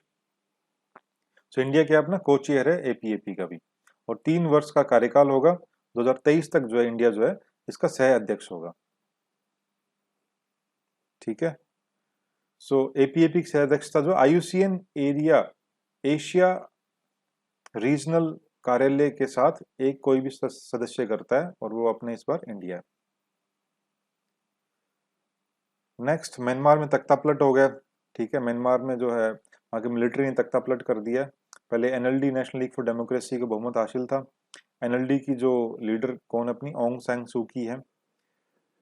ठीक है, तो जो नागरिक सरकार थी उसको म्यांमार की जो सेना है क्या बोलते हैं उसको? टाट मदाव ने अपदस्थ कर दिया, उनको हटा दिया वहां से। और जो सारी जो पावर्स हैं वो राष्ट्रपति मिंट स्वे और सेना के कमांडर कौन है, कमांडर इन चीफ मिन ओंग ह्वेंग, उसमें कंसंट्रेट हो गई है सारी की सारी। तो मिन ओंग ह्वेंग ने खुद को म्यांमार का प्रधानमंत्री घोषित कर दिया है। तो फिलहाल जो अपने म्यांमार का प्रधानमंत्री कौन है, मिन ओंग ह्वेंग, ये इन्होंने किया है। ये खुद ही कमांडर इन चीफ भी है वहां के। एशिया पैसिफिक निजीकृत स्वास्थ्य, ठीक है, तो Asia Pacific personalised health index जो है वो कौन निकालता है, economic intelligence unit. So Asia Pacific personalised health index जो है वो लॉन्च किया जाता है by EIU, economic intelligence unit के द्वारा। तो इसमें नंबर 1 रैंकिंग पे कौन है, सिंगापुर है, ठीक है। सिंगापुर पहले किस रैंक और किसके अंदर था, सिंगापुर आपका इससे पहले इकोनॉमिक फ्रीडम में भी हमने देखा, राइट। और अभी किस में आया ये, अभी आपका आया ये in the personalised health index के अंदर। तो जितने भी ऐसे कंट्रीज हैं उनको आप देख सकते हैं, इनकी रैंकिंग वगैरह, टॉप क्या आपने देखना है, टॉप किसने किया है और इंडिया की रैंकिंग क्या है, यही हमारा मेन इंपॉर्टेंट रहता है। फिर आपका है भ्रष्टाचार बोध सूचकांक, करप्शन परसेप्शन इंडेक्स, ये कौन निकालता है, ट्रांसपेरेंसी इंटरनेशनल निकालती है। और टॉप किसने किया है, डेनमार्क ने इसको टॉप किया है। आपने ये देखना है कि डेनमार्क और न्यूजीलैंड दोनों की सेम रैंकिंग है, दोनों ने टॉप किया है, दोनों के 88 स्कोर आया है। तो करप्शन के रिगार्डिंग, करप्शन परसेप्शन के रिगार्डिंग टॉप पे कौन है, डेनमार्क और न्यूजीलैंड, ठीक है। और सोमालिया जो है सबसे, सोमालिया और साउथ सुडान SS, टॉप किसने किया, DN, ठीक है। टॉप किसने किया है, DN ने टॉप किया है। और लास्ट रैंकिंग पे कौन है आपका, लास्ट रैंकिंग पे आपका है SS, Somalia and south Sudan, ठीक है। इंडिया की रैंकिंग देख लो, इसमें इंडिया की रैंकिंग कितनी है, इसमें स्कोर 40 इन रैंकिंग हमारी 86 रैंकिंग है। किसके अंदर, करप्शन परसेप्शन हमारी रैंकिंग क्या है, 86,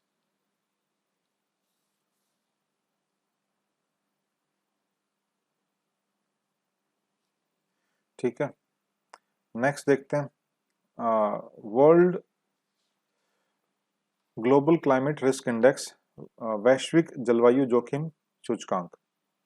तो ये जलवायु जोखिम देखते हैं कि क्लाइमेट रिस्क कितना है, किस कंट्री का कैसे कैसे क्लाइमेट रिस्क के थ्रू वो जा रहे हैं, किस कंट्री में क्लाइमेट रिस्क कितना है। तो कौन इसको लॉन्च करता है, जर्मन वॉच इसको लॉन्च करता है। क्लाइमेट रिस्क इंडेक्स कौन निकालता है, जर्मन वॉच, ये ध्यान में रखना आपको।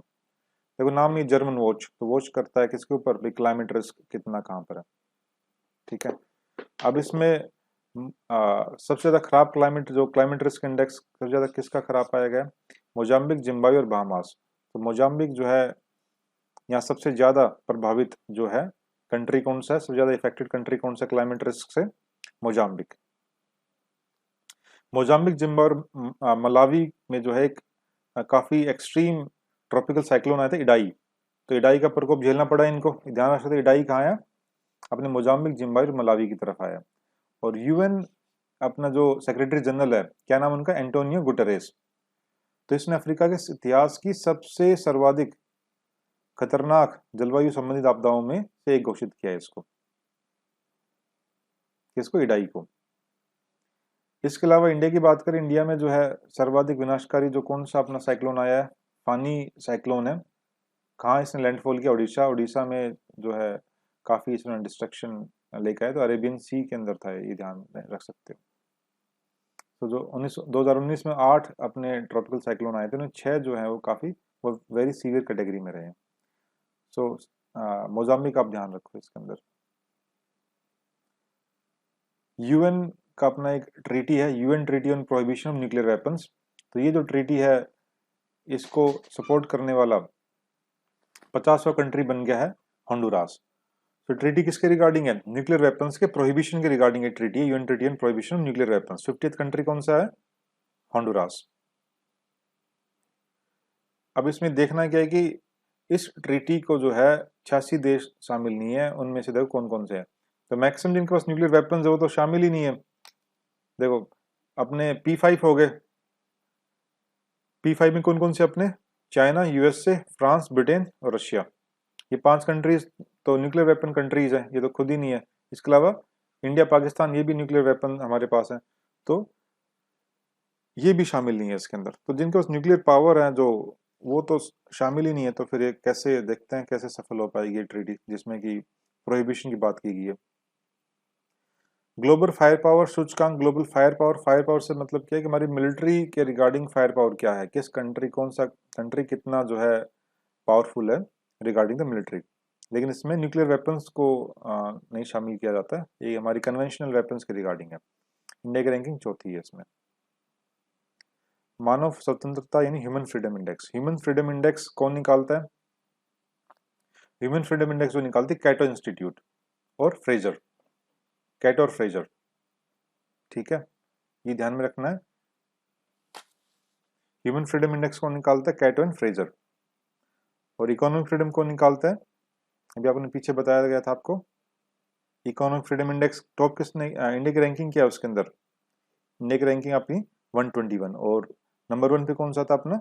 Singapore, right. हेरिटेज फाउंडेशन अपना जो है इकोनॉमिक फ्रीडम जो है वो निकालता है। और ह्यूमन फ्रीडम कौन निकाल रहा है? अपना कैटो। ठीक है, इन चीज़ों को आप देख सकते हैं, अलग अलग ये इंडेक्स है, 2-3 चीज़ें हमें देखनी होती हैं, उन चीज़ों को आप याद रखिए, सफिशिएंट है वो। तो अपना कैटो और फ्रेजर इंस्टीट्यूट जो अपना ह्यूमन फ्रीडम इंडेक्स निकाल रहे हैं, ठीक है। अब इसमें टॉप कौन कर रहा है? टॉप किया है न्यूजीलैंड ने। तो न्यूजीलैंड ने जो है फ्रीडम के अंदर, ह्यूमन फ्रीडम में जो है टॉप उसने न्यूजीलैंड ने किया है। तो अगर हम यहाँ देखें अपना इंडिया जो है, इंडिया की रैंकिंग अगर हम बात करें ह्यूमन फ्रीडम में 110 है, ओके। और 2020 में था अपना 111, और फिलहाल हमारा कितना, 110, ठीक है। और इकोनॉमिक फ्रीडम में कितनी है? इकोनॉमिक फ्रीडम में हमारी रैंकिंग है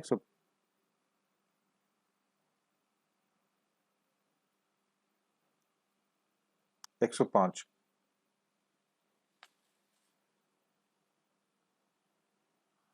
ठीक है, इनको आप नोट कर सकते हैं अलग से रैंकिंग्स वगैरह, और उनको याद कर सकते हैं अकॉर्डिंगली।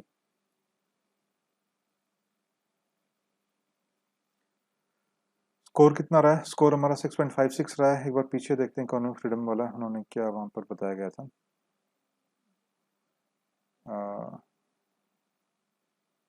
इकोनॉमिक फ्रीडम यहाँ पे हमने देखा कुछ 4-5 कैटेगरीज थी यहाँ पे, और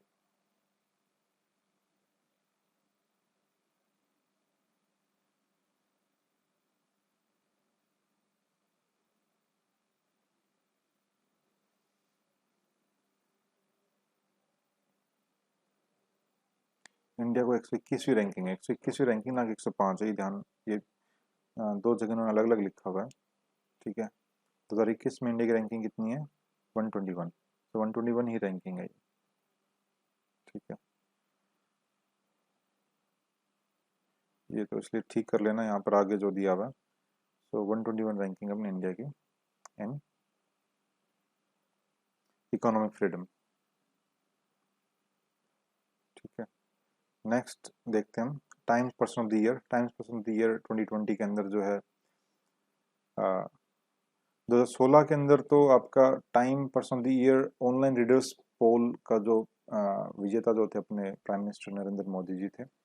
और फर्स्ट टाइम जो है बात करें कि 1930 में टाइम्स मैगजीन ने पर्सन ऑफ द ईयर किसको चुना था? 1930 में महात्मा गांधी को। सो महात्मा गांधी को भी टाइम्स की तरफ से Times person of the year मिल चुका है। और 1927 में पहली बार किसको दिया गया था? चार्ल्स लिंडबर्ग को पहली बार दिया गया था, ठीक है। अब इस बार का देख लेते हैं।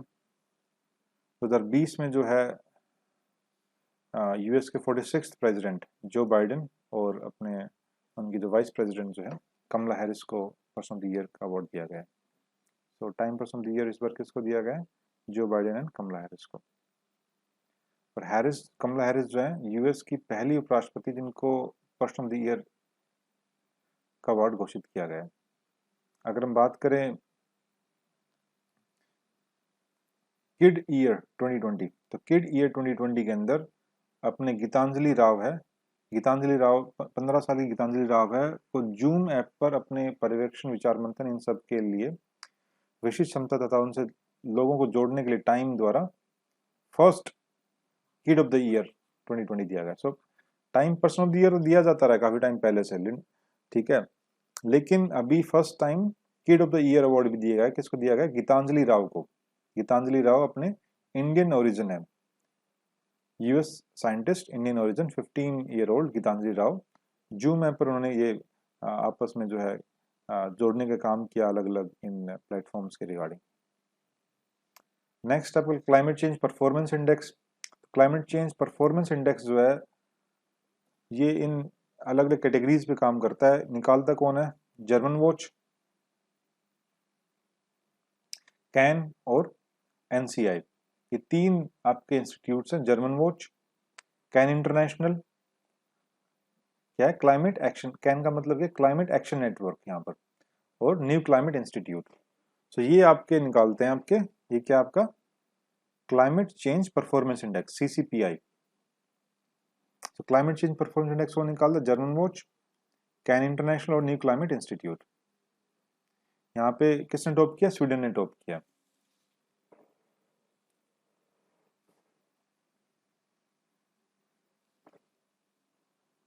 ठीक है, नेक्स्ट अगर हम देखें इंडिया जो है G20 के जो तीन ही कंट्रीज है, यूके होगा, इंडिया होगा, यूरोपियन यूनियन, जो वो टॉप 10 में शामिल है।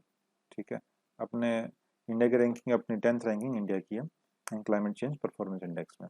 वैश्विक आतंकवाद सूचकांक यानी ग्लोबल टेररिज्म इंडेक्स, तो टेररिज्म के रिगार्डिंग भी कौन ये पब्लिश करेगा? आईईपी। आईईपी क्या है? Institute for economics and peace. देखो नाम में पीस आ रहा है, ठीक है, तो देखो पीस वाली जो रैंकिंग थी वो भी ही निकाल रहा था, ये टेररिज्म वाली रैंकिंग ये भी आईईपी निकालता है, ग्लोबल टेररिज्म इंडेक्स। और सबसे खतरनाक आपका आतंकवादी ग्रुप कौन सा माना गया? तालिबान को। यहाँ पे अगर हम बात करें आतंकवाद से प्रभावित देशों की श्रेणियों में कौन कौन आपके? भूटान, सिंगापुर वगैरह ये कंट्रीज है, 0 स्कोर आया इनका। सबसे ज्यादा कहाँ? अफगानिस्तान। इंडिया की रैंकिंग क्या है? 8th रैंक है। यानी इंडिया भी जो है टेररिज्म से अफेक्टेड है काफी। हमें पता है जम्मू कश्मीर में जो है काफी अफेक्टेड रहा है हमारा स्टेट टेररिज्म से। उमंग ऐप का अंतर्राष्ट्रीय संस्करण जारी कर दिया गया। तो मीटी और एनईजीडी ने मिलकर ये ऐप जो बनाई थी, मीटी अपनी ministry of information technology, electronics and information technology की ये एक मिनिस्ट्री है, NeGD national e governance division है, मिलकर बनाया। अब इसका इंटरनेशनल प्लेटफॉर्म भी लॉन्च। उमंग है किसके रिगार्डिंग? उमंग की फुल फॉर्म भी देख लो, unified mobile application for new age governance. ये फुल फॉर्म ही पता होनी चाहिए आपको, unified mobile application for new age governance. इस ऐप के अंदर अलग अलग जितनी भी आपकी गवर्नमेंट की जो भी स्कीम्स हैं, जो भी इंफॉर्मेशन है अलग स्कीम्स की रिगार्डिंग, तो पहले स्कैटर्ड थी, अलग स्कीम के लिए अलग ऐप, हर स्कीम के लिए अपनी अलग अलग ऐप, तो एक सिंगल यूनिफाइड ऐप बना दी। तो ये नाम में देखो, नाम में भी यूनिफाइड आपका है, राइट। तो इस यूनिफाइड ऐप के अंदर सारी अपनी अलग अलग, सभी अलग अलग स्कीम्स का लिंक्स आ जाएंगे। आप एक ऐप खोलो, आपको जो मर्जी चाहिए सारा एक जगह आपको एक ही प्लेटफॉर्म पे मिल जाएगा। ये आपका उमंग ऐप है। तो इसका इंटरनेशनल प्लेटफॉर्म भी हमने लॉन्च कर दिया। वैश्विक रिश्वत जोखिम सूचकांक, तो ये कौन निकालते हैं? रिश्वत जोखिम सूचकांक यूएन, वर्ल्ड बैंक और गोथनबर्ग यूनिवर्सिटी, और साथ में किसके मिलके? WEF के साथ। तो यूएन हो गया, वर्ल्ड बैंक हो गया, गोथनबर्ग इंस्टीट्यूट और गोथनबर्ग विश्वविद्यालय और WEF वर्ल्ड इकोनॉमिक फोरम के साथ। तो 4 हमारे ऑर्गेनाइजेशन है जो कि रिश्वत जोखिम सूचकांक निकालते हैं। इनके द्वारा इनके डेटा को यूज किया जाता है, ठीक है, और निकाल को ना ट्रेस निकाल रहा है, राइट।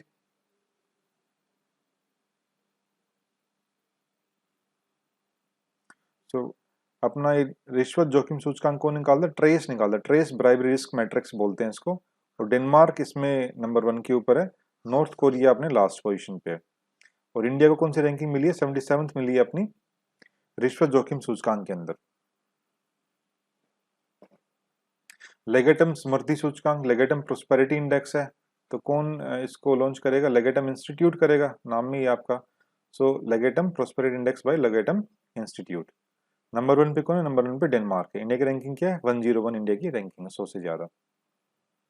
वर्ल्ड टैलेंट रैंकिंग, तो international institute for management development IIMD जो है, ये वर्ल्ड टैलेंट रैंकिंग निकालता है। तो इसमें टैलेंट को देखा जाए, टैलेंट में सबसे नंबर 1 पे कौन है? स्विट्जरलैंड जो है नंबर 1 टैलेंट के ऊपर है, ठीक है।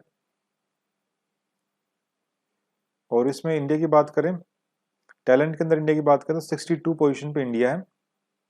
और ये पहले से देखो, पहले 2019-59 रैंकिंग में था, हमारी रैंकिंग और खराब होगी। हम जो है 59 से जो है 3 पायदान नीचे खिसक गए हम, अब वो 62 पोजीशन पे हम आ गए 62 टैलेंट के अंदर। IMF का 190th जो है कंट्री कौन सा बना है सदस्य? एंडोरा, ठीक है। तो यूएन के अंडर जो ब्रेटन वुड्स कॉन्फ्रेंस हुई थी 1944 में, उस ब्रेटन वुड कॉन्फ्रेंस में IMF एक इंस्टीट्यूशन था जो कि बनाया गया था, ठीक है। तो जॉन मैनर्स कीन्स एक इकोनॉमिस्ट थे, और दूसरे कौन से थे? Harry Dexter white. तो जॉन मैनर्स कीन्स और डेक्स्टर वाइट, तो John mannered Keynes and Dexter white ने मिलके, इनका काफी कंट्रीब्यूशन रहा है IMF को बनाए जाने के अंदर। और IMF का रोल किसके अंदर रहता है? इंटरनेशनल पेमेंट सिस्टम में, और दूसरा बैलेंस ऑफ पेमेंट के अंदर। तो BOP जो भी क्राइसिस आता है उसमें कौन हेल्प करता है? IMF करता है। IMF का मेन रोल कहाँ है? International payment system, secondly balance of payment से रिलेटेड जो इसका काम रहता है। IMF की जो फिलहाल कौन हेड है यहाँ पे? MD कौन है यहाँ पे? Kristalina Georgieva. Kristalina Georgieva is the MD of International Monetary Fund. और गीता गोपीनाथ अपने इंडियन ओरिजिन जो इकोनॉमिस्ट है, वो IMF की इकोनॉमिक काउंसलर जो है वो है यहाँ पर। जो Gita Gopinath IMF economic counsellor, and Kristalina Georgieva managing director of IMF। So Andorra जो है वो 90th कंट्री बन गया। एंडोरा कहाँ पर है? एंडोरा जो है एक लैंडलॉक्ड कंट्री है फ्रांस और स्पेन के बीच में, एक तरह से माइक्रो स्टेट है ये, आगे दे रखा होगा उन्होंने, राइट। एक माइक्रो स्टेट है, बहुत छोटा सा स्टेट है, राइट, इन दोनों के बीच में। सो एंडोरा EU का तो सदस्य नहीं है, लेकिन ये European union, sorry, euro currency को जो है यूज करता है। नेक्स्ट पढ़ते हैं, सीका। सीका जो है उसका कजाकिस्तान नया मेंबर बन गया। सीका है क्या? सीका आपका conference on interaction and confidence building measures in Asia. तो सीका में आप क्या है? ए पकड़ लो यहाँ पे। तो ए से क्या? एशिया, यानी एशिया के अंदर आपने एक कॉन्फिडेंस बिल्डिंग मेजर्स के रिगार्डिंग कॉन्फ्रेंस है, ठीक है। इस कॉन्फ्रेंस में नया मेंबर कौन, सॉरी, अध्यक्ष कौन बना है? कजाकिस्तान इसका अध्यक्ष बना है। अब कजाकिस्तान के अंदर सेक्रेटेरिएट है कहाँ पर इसका? नूर सुल्तान में। नूर सुल्तान एक जगह है कजाकिस्तान में, वहां पर इसका सेक्रेटेरिएट है। अब कजाकिस्तान का 2 साल के दौरान जो है इसका कार्यकाल होगा अध्यक्ष का। सीका के कंट्रीज कितने? इसमें 27 कंट्रीज हैं। और इंडिया जो है स्टार्टिंग में, यानी 1999 से ही सीका का यानी फाउंडिंग मेंबर रहा है इसका। UN के 75 साल हो गए हैं। 44 में आया था, 48 में इसका जो चार्टर जो है वो लागू हुआ था यहाँ पे, ठीक है। और 75वीं वर्षगांठ थी लास्ट ईयर इसकी। 75वां अधिवेशन जो है रखा गया था इसका। UN के जो है 75वीं 70 की अध्यक्षता किसने की थी? वोल्कान बोजकीर, जो टर्की के एक राजनयिक है, डिप्लोमेट है। तो वोल्कान बोजगीर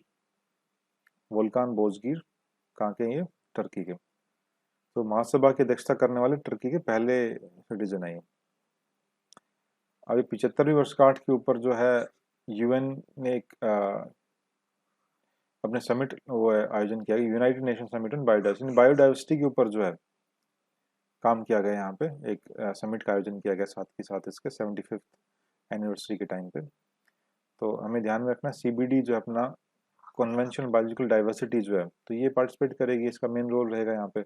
और यहाँ पे इसका थीम क्या था? थीम था urgent action on biodiversity for sustainable development, ठीक है। तो यहाँ पे क्या थीम था कि बायोडाइवर्सिटी किसके लिए? फॉर सस्टेनेबल डेवलपमेंट के लिए। तो ठीक है, बायोडाइवर्सिटी अपना मेन रहा है इस बार 75th एनिवर्सरी यूएन के अंदर। ग्लोबल स्मार्ट सिटी इंडेक्स है, कौन निकालता है इसको? आईएमडी निकालता है, इंस्टीट्यूट फॉर मैनेजमेंट डेवलपमेंट निकालता है, ठीक है। Singapore university for technology design के साथ सपोर्ट के साथ में। अब Singapore university design technology design का सपोर्ट है, तो पहले नंबर पे कौन आएगा? सिंगापुर कंट्री आएगा यहाँ पे, ठीक है। सिंगापुर पहले नंबर पे है। इंडिया की तरफ से बात करें तो 4 कंट्रीज हमारे स्मार्ट सिटी इस वाले में ऊपर हैं, हैदराबाद, दिल्ली, न्यू दिल्ली, मुंबई एंड बेंगलुरु। तो मेट्रो सिटीज आप देख लो आपके सामने, हैदराबाद, न्यू दिल्ली, मुंबई एंड बेंगलुरु, ये 4 कंट्रीज हमारे हैं जो कि इसके अंदर लिस्ट के अंदर आए हैं। अब्राहम अकॉर्ड है, अब्राहम अकॉर्ड इंपॉर्टेंट है, ये ध्यान में रखना आपको। अब्राहम अकॉर्ड क्या है? एक तरह से रिलेशंस, इजराइल के साथ रिलेशंस नॉर्मल करने में अरब कंट्रीज ने अलग अलग जो है समझौता किया है, ठीक है। इजराइल और अरब कंट्रीज के बीच में काफी टसल्स रहे हैं पहले भी, लेकिन अब अलग अलग कंट्रीज के साथ में अब्राहम अकॉर्ड के तहत इन रिलेशंस को नॉर्मलाइज करने की कोशिश की जा रही है, ठीक है। तो यूएई ने जो है अब्राहम अकॉर्ड को साइन करने की जो है इन्होंने घोषणा की थी। यूनाइटेड अरब अमीरात ने, संयुक्त अरब अमीरात ने 2020 में बहरीन ने भी जो है ये शांति समझौते की घोषणा की, ठीक है। 2020 में 2 अरब कंट्रीज थे, यूएई और बहरीन। यूएई और बहरीन ने इजराइल के साथ राजनयिक संबंधों को स्थापना हेतु एक समझौते पर हस्ताक्षर की। क्या नाम रखा उसका? अब्राहम अकॉर्ड, ठीक है। ये सिंपल सी चीज है। 2020 में मोरक्को ने भी इजराइल के साथ शांति समझौते की घोषणा की, राइट। अब इस समझौते के तहत क्या होगा? तो पूरे वर्ल्ड से जो मुसलमानों के लिए इजराइल के ऐतिहासिक स्थलों का दौरा करने के रास्ते खुल जाएंगे, और वहां पे यरूशलेम में अल अक्सा मस्जिद, इस्लाम में तीसरा सबसे पवित्र स्थल है, वहां पे प्रार्थना करने का रास्ता भी साफ हो जाएगा यहाँ से, ठीक है। नेक्स्ट देखते हैं, ये कुछ इंटरनेशनल सम्मेलन हमारे एससीओ का है। एससीओ समिट अपनी हुई है, 21st एससीओ समिट। एससीओ के मेंबर्स कौन से वो एक बार देख लो आप। इसके अंदर 3 3 6 2 8 8 मेंबर्स आपके हैं। 8 मेंबर्स कौन कौन से हैं? टुक याद रखो एक तो आप, TUKK, ठीक है। देखो रशिया चाइना तो लेड है ही है, China led group, Russia China का तो मेन इंपॉर्टेंस है ही, रशिया चाइना आपको ध्यान में रहेगा। फिर सेंट्रल एशियन कंट्रीज आपको टुक से हैं, टुक से टी से आपका ताजिकिस्तान, यू से उज्बेकिस्तान, के फॉर कजाकिस्तान एंड के फॉर किर्गिस्तान। और ये आपका एक तरह से क्लॉकवाइज डायरेक्शन में आपको बताया गया। टी से तुर्कमेनिस्तान नहीं है, ये जरूर ध्यान रखना है। टी से क्या आपका? ताजिकिस्तान, और फिर अपने इंडिया और पाकिस्तान जिन्होंने लेटेस्ट ज्वाइन किया था। तो Russia, China, Tajikistan, Uzbekistan, Kazakhstan, Kyrgyzstan, India, Pakistan, ये अपने 8 कंट्रीज हैं, ठीक है। तो दुशांबे ताजिकिस्तान में जो है ये शिखर सम्मेलन हुआ इसका, एससीओ का। एससीओ की अध्यक्षता ताजिकिस्तान के राष्ट्रपति इमामोली रहमान ने की। ताजिकिस्तान में कौन है राष्ट्रपति? रहमान। तो दुशांबे अपनी तरफ से अपने विदेश मंत्री कौन गए? एस जयशंकर गए। एक इंपॉर्टेंट है, CSTO, collective security treaty organisation, ठीक है। तो इस एससीओ शिखर सम्मेलन के दौरान एससीओ और CSTO के बीच में अफगानिस्तान के ऊपर एक आउटरीच प्रोग्राम रखा गया, ठीक है। तो एससीओ और CSTO के कलेक्टिव सिक्योरिटी ट्रीटी ऑर्गेनाइजेशन, इन दोनों ने बीच में अफगानिस्तान के टॉपिक के ऊपर एक आउटरीच सेशन रखा गया यहाँ पे, ठीक है। अपने PM ने एक भी उसके अंदर पार्टिसिपेट किया था by mean of virtual video संदेश के माध्यम से, ठीक है। इसके अलावा इस 21वें एससीओ शिखर सम्मेलन में ईरान को भी एससीओ की स्थायी सदस्यता प्रदान करने पर सहमति व्यक्त की और डॉक्यूमेंट्स को साइन किया। अभी बने नहीं है, ठीक है, अभी तो 8 ही कंट्रीज हैं, लेकिन हाँ ईरान के ऊपर जो सहमति प्रदान कर दी गई, तो आने वाले टाइम में जो ईरान भी जो है इसका 9th मेंबर होगा आने वाले टाइम में।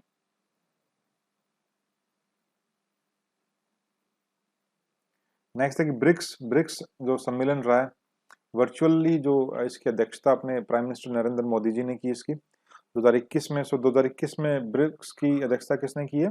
इंडिया ने, अपने प्राइम मिनिस्टर ने। और ये तीसरा अवसर था जबकि ब्रिक्स की मेजबानी इंडिया के द्वारा की गई, पहले 2012 और 2016 में भी की है, ठीक है। और अपने current prime minister Narendra Modi ji के टाइम का ये सेकंड टाइम था जब उन्होंने इसकी अध्यक्षता की है। इससे पहले 2016 में भी इन्होंने गोवा के अंदर ब्रिक्स समिट की चेयरमैनशिप इन्होंने होल्ड की थी यहाँ पर।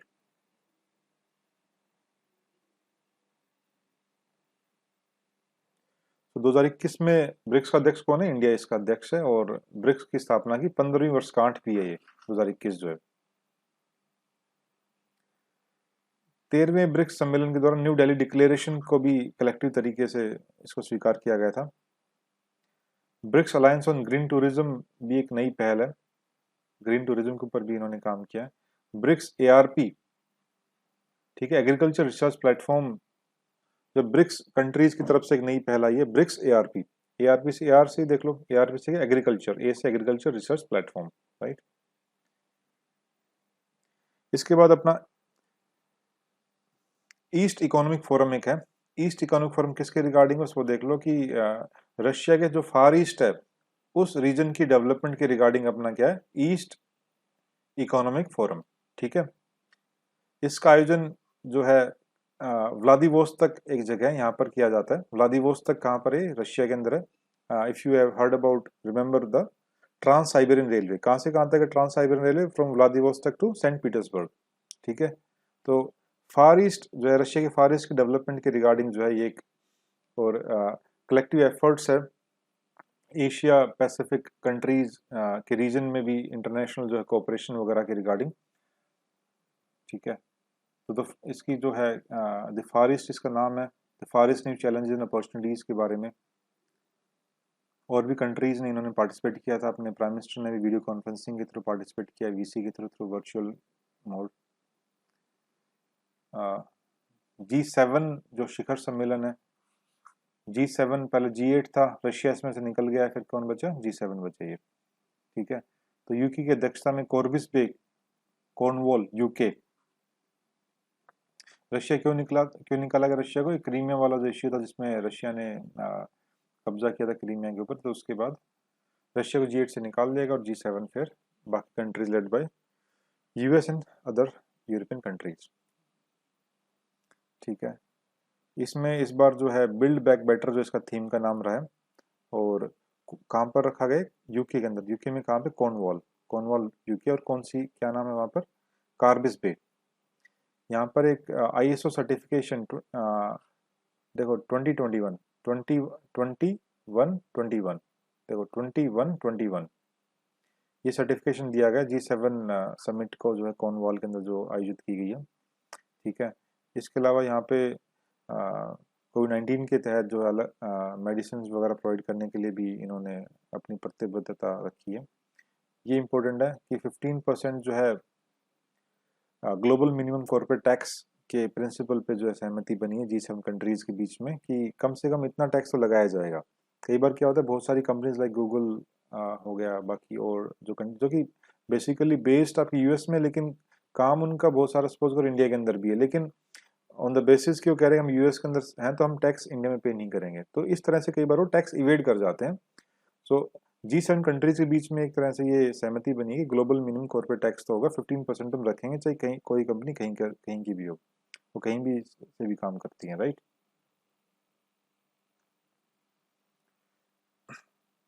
सो चाइना के जो बेल्ट एंड रोड इनिशिएटिव है, इसको काउंटर करने के लिए G7 कंट्रीज का कौन सा है? Build back better. तो ये ध्यान में रखना है, बिल्ड बैक बेटर चाइना के BRI, belt and road initiative के काउंटर में आया ये,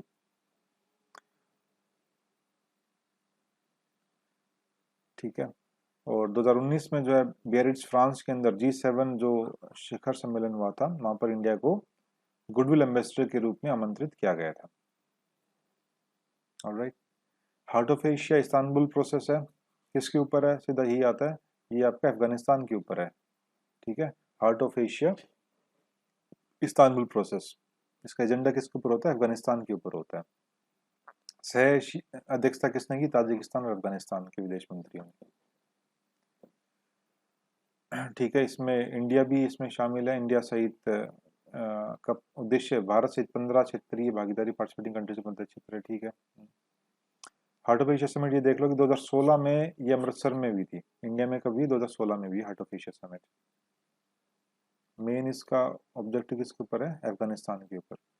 क्वाड कंट्रीज का पहला शिखर सम्मेलन, क्वाड कंट्रीज में 4 कंट्रीज आते हैं, कौन कौन से अपने, यूएस, इंडिया, जापान और ऑस्ट्रेलिया। इनके कौन कौन से अपने हेड हैं, स्कॉट मॉरिसन ऑस्ट्रेलिया के, जापान के कौन से, योशीहिदे सुगा, और यूएस के जो बाइडेन। तो इसके बाद स्पिरिट ऑफ द क्वाड, ये जो है एक ज्वाइंट डिक्लेरेशन जो है इन्होंने रखी है क्वाड पार्टनरशिप के रिगार्डिंग।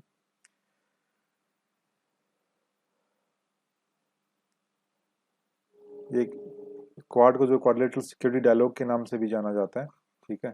4 कंट्रीज है बेसिकली, चाइना को काउंटर करने के लिए ये कंट्रीज जो है एक साथ आए हैं, इनका जो मेन ऑब्जेक्टिव है। Then world sustainable development summit, world की लेवल पे एक सस्टेनेबल डेवलपमेंट की समिट है, ठीक है। ये जो समिट है कौन लॉन्च करता है, टेरी का काम है इस समिट को ऑर्गेनाइज कराना। और इसका जो एजेंडा क्या था इस बार, रीडिफाइनिंग आवर कॉमन फ्यूचर। देखो कॉमन फ्यूचर तो हमारे ब्रुटेन कमीशन का था एक, इफ यू रिमेंबर, जिसमें कि सस्टेनेबल डेवलपमेंट को डिफाइन किया गया है, राइट। ये रीडिफाइनिंग आवर कॉमन फ्यूचर जो रहा है इस बार का वर्ल्ड सस्टेनेबल डेवलपमेंट समिट का एजेंडा रहा है, ये थीम रही है। अपने प्राइम मिनिस्टर नरेंद्र मोदी जी ने इसका उद्घाटन किया 10 फरवरी 2021 को। कौन इसको किसकी पहल है ये, टेरी की पहल है ये, ठीक है। टेरी क्या है, the research and resource institute. One planet summit किसका है, ये फ्रांस की है। तो फ्रांस, यूएन और वर्ल्ड बैंक मिलके जो है ये वन प्लैनेट समिट जो है इन्होंने ऑर्गेनाइज किया। तो फ्रांस का इसका मेन रोल है इसके अंदर। और थीम क्या है इस बार का, let's act together for nature, ठीक है। वन प्लैनेट है तो किसके लिए काम करना है, हम सभी को मिलके, नेचर के लिए। So let's act together for nature, France, UN, world bank, ठीक है भाई, इतना ही देखना है इसके अंदर। नेक्स्ट हमारा इंटरनेशनल सोलर अलायंस। अच्छा, इसमें एक ये भी आपका कि फ्रांस ने प्रिजोड, प्रिजोड क्या है, प्रिवेंटिंग जूनोटिक डिजीज इमरजेंसी। तो एक तरह से एक इनिशिएटिव है फ्रांस की तरफ से, जूनोटिक डिजीज से जो आपकी पैंडेमिक्स होती है उनकी रोकथाम के लिए, महामारी की रोकथाम के लिए, ठीक है। पशुओं से उत्पन्न होने वाली, यानी जो जूनोटिक डिजीज है, जस्ट लाइक कोरोना वायरस भी क्या आपका एक जूनोटिक डिजीज है, बिकॉज बैट्स के थ्रू ये ह्यूमंस में ट्रांसमिट हुआ आगे। सोलर अलायंस की बात करें तो सोलर अलायंस जो है, फर्स्ट सोलर अलायंस जो है 2018 में ग्रेटर नोएडा में आयोजित की गई थी। सेकंड जो है वो दिल्ली में 2019 के अंदर, राइट। और 20 वाली जो है वो वर्चुअल माध्यम से जो रही है सोलर अलायंस का थर्ड जो है। और इंडिया फ्रांस इसके को फाउंडर मेंबर्स रहे हैं। ये इनिशियली इन्हीं का मेन इनिशिएटिव था। और स्टार्टिंग ये ट्रॉपिक्स के बीच में आने वाली कंट्रीज जो जहाँ पे मैक्सिमम सनलाइट आती है उन्हीं तक ही सीमित था, लेकिन बाद में इसको एक्सपेंड कर दिया गया था और बाकी कंट्रीज भी इसमें शामिल हुए हैं इसके अंदर। अगर हम देखें वर्ल्ड सोलर बैंक की स्थापना के लिए आईएसए सभा जो अपनी असेंबली है इसने समर्थन व्यक्त किया। सेकेंडली जो इम्पोर्टेंट है, ईवाई अर्नेस्ट एंड यंग, जो अपना एक तरह वर्ल्ड कंसल्टेंसी फर्म है। ईवाई काफी पॉपुलर फेमस ईवाई एक कंसल्टेंसी फर्म है। ये एक रिपोर्ट निकालेगा, ये रिपोर्ट तैयार की, इसका क्या नाम है, ease of doing solar report. Just like ease of doing business report कौन निकालता है, world bank. In the same way ease of doing solar report कौन निकालेगा, किसने निकाली है, अर्नेस्ट एंड यंग ने, ठीक है। Then maximum floating capacity, solar floating capacity के उसमें एक विश्व सरैया अवार्ड दिया जाए, ठीक है। ये एशिया पैसिफिक रीजन के अंदर जापान को और यूरोप और बाकी रीजन के अंदर नीदरलैंड्स को दिया गया। तो जापान और नीदरलैंड्स को विश्व सरैया अवार्ड दिया गया किसके regarding, maximum floating capacity in solar. फिर वैश्विक महामारी के जो मद्देनजर जो आईएसए ने ये एक आईएसए केयर्स के नाम से एक तरह से एक स्थापना की है। जस्ट लाइक पीएम केयर्स था अपने कोविड के रिगार्डिंग, इंडिया के अंदर एक फंड था, ठीक है। तो आईएसए केयर्स के नाम से इसका मेन पर्पस क्या होगा, ताकि हेल्थ सेक्टर के अंदर सोलर ऊर्जा को इंस्टॉल किया जा सके, राइट। तो आईएसए केयर्स।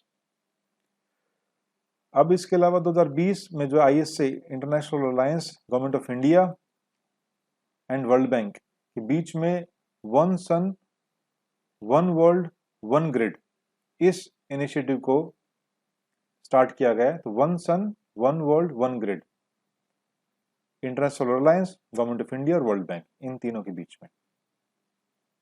और इसके लिए आईएसए जो है इंटरनेशनल अलायंस एक नोडल एजेंसी के रूप में कार्य करेगी, राइट। फिर आपका है world WSTS, world solar technology summit. जो वर्ल्ड सोलर टेक्नोलॉजी समिट है ये किन किन के बीच है, फिक्की के बीच है और आईएसए के बीच है। तो सोलर टेक्नोलॉजी के बीच में एक समिट है, राइट। तो सोलर टेक्नोलॉजी को जो है इसमें प्रमोट किया जाएगा, तो इंडस्ट्री को भी लेना जरूरी है। इंडस्ट्री को लेना जरूरी तो किसको ले लिया, फिक्की को ले लिया, साथ में आईएसए आपका है ही। अभी बता 2019 में कुछ एक लिथियम आयन बैटरी की जो एक खोज की गई थी, राइट। काफी रिवोल्यूशनरी ये डिस्कवरी, ये इन्वेंशन रही थी। तो उस टाइम में नोबेल प्राइज मिला था किसको, स्टैनले विटकम को, राइट। और सोलर इम्पल्स फाउंडेशन के अध्यक्ष अपने बर्नार्ड पिक्कई इसमें ठीक है हिस्सा लिया इन्होंने, ठीक है चलो कोई नहीं। आईएसए का जो है एक जर्नल है, टेक्नोलॉजी जर्नल आपका सोलर कंपास। ये ध्यान में रखना है कि सोलर कंपास जो है ये जर्नल जो है वो किस का है, किस ऑर्गेनाइजेशन का है, आईएसए का है, इंटरनेशनल सोलर अलायंस का।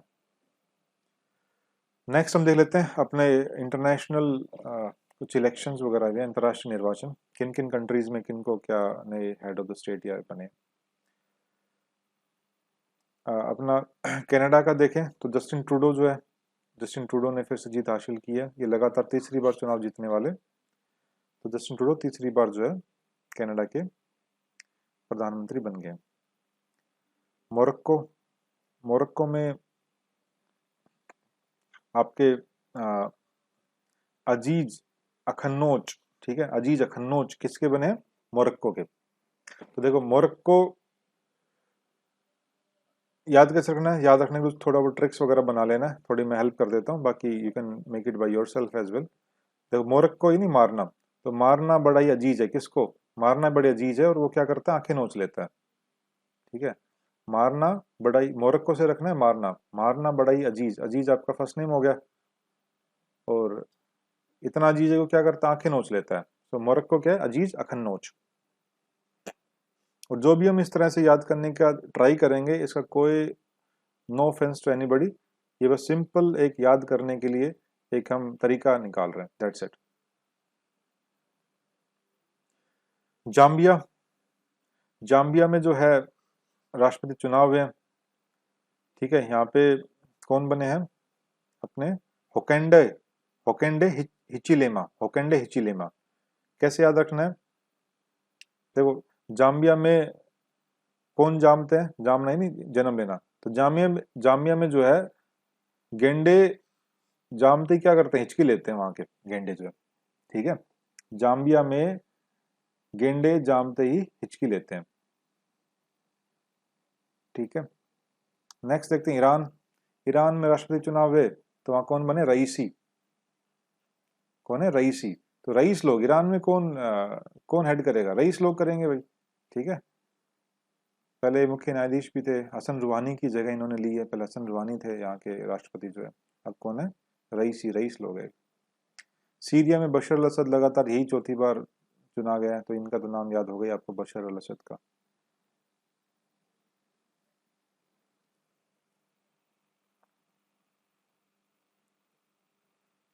आई थिंक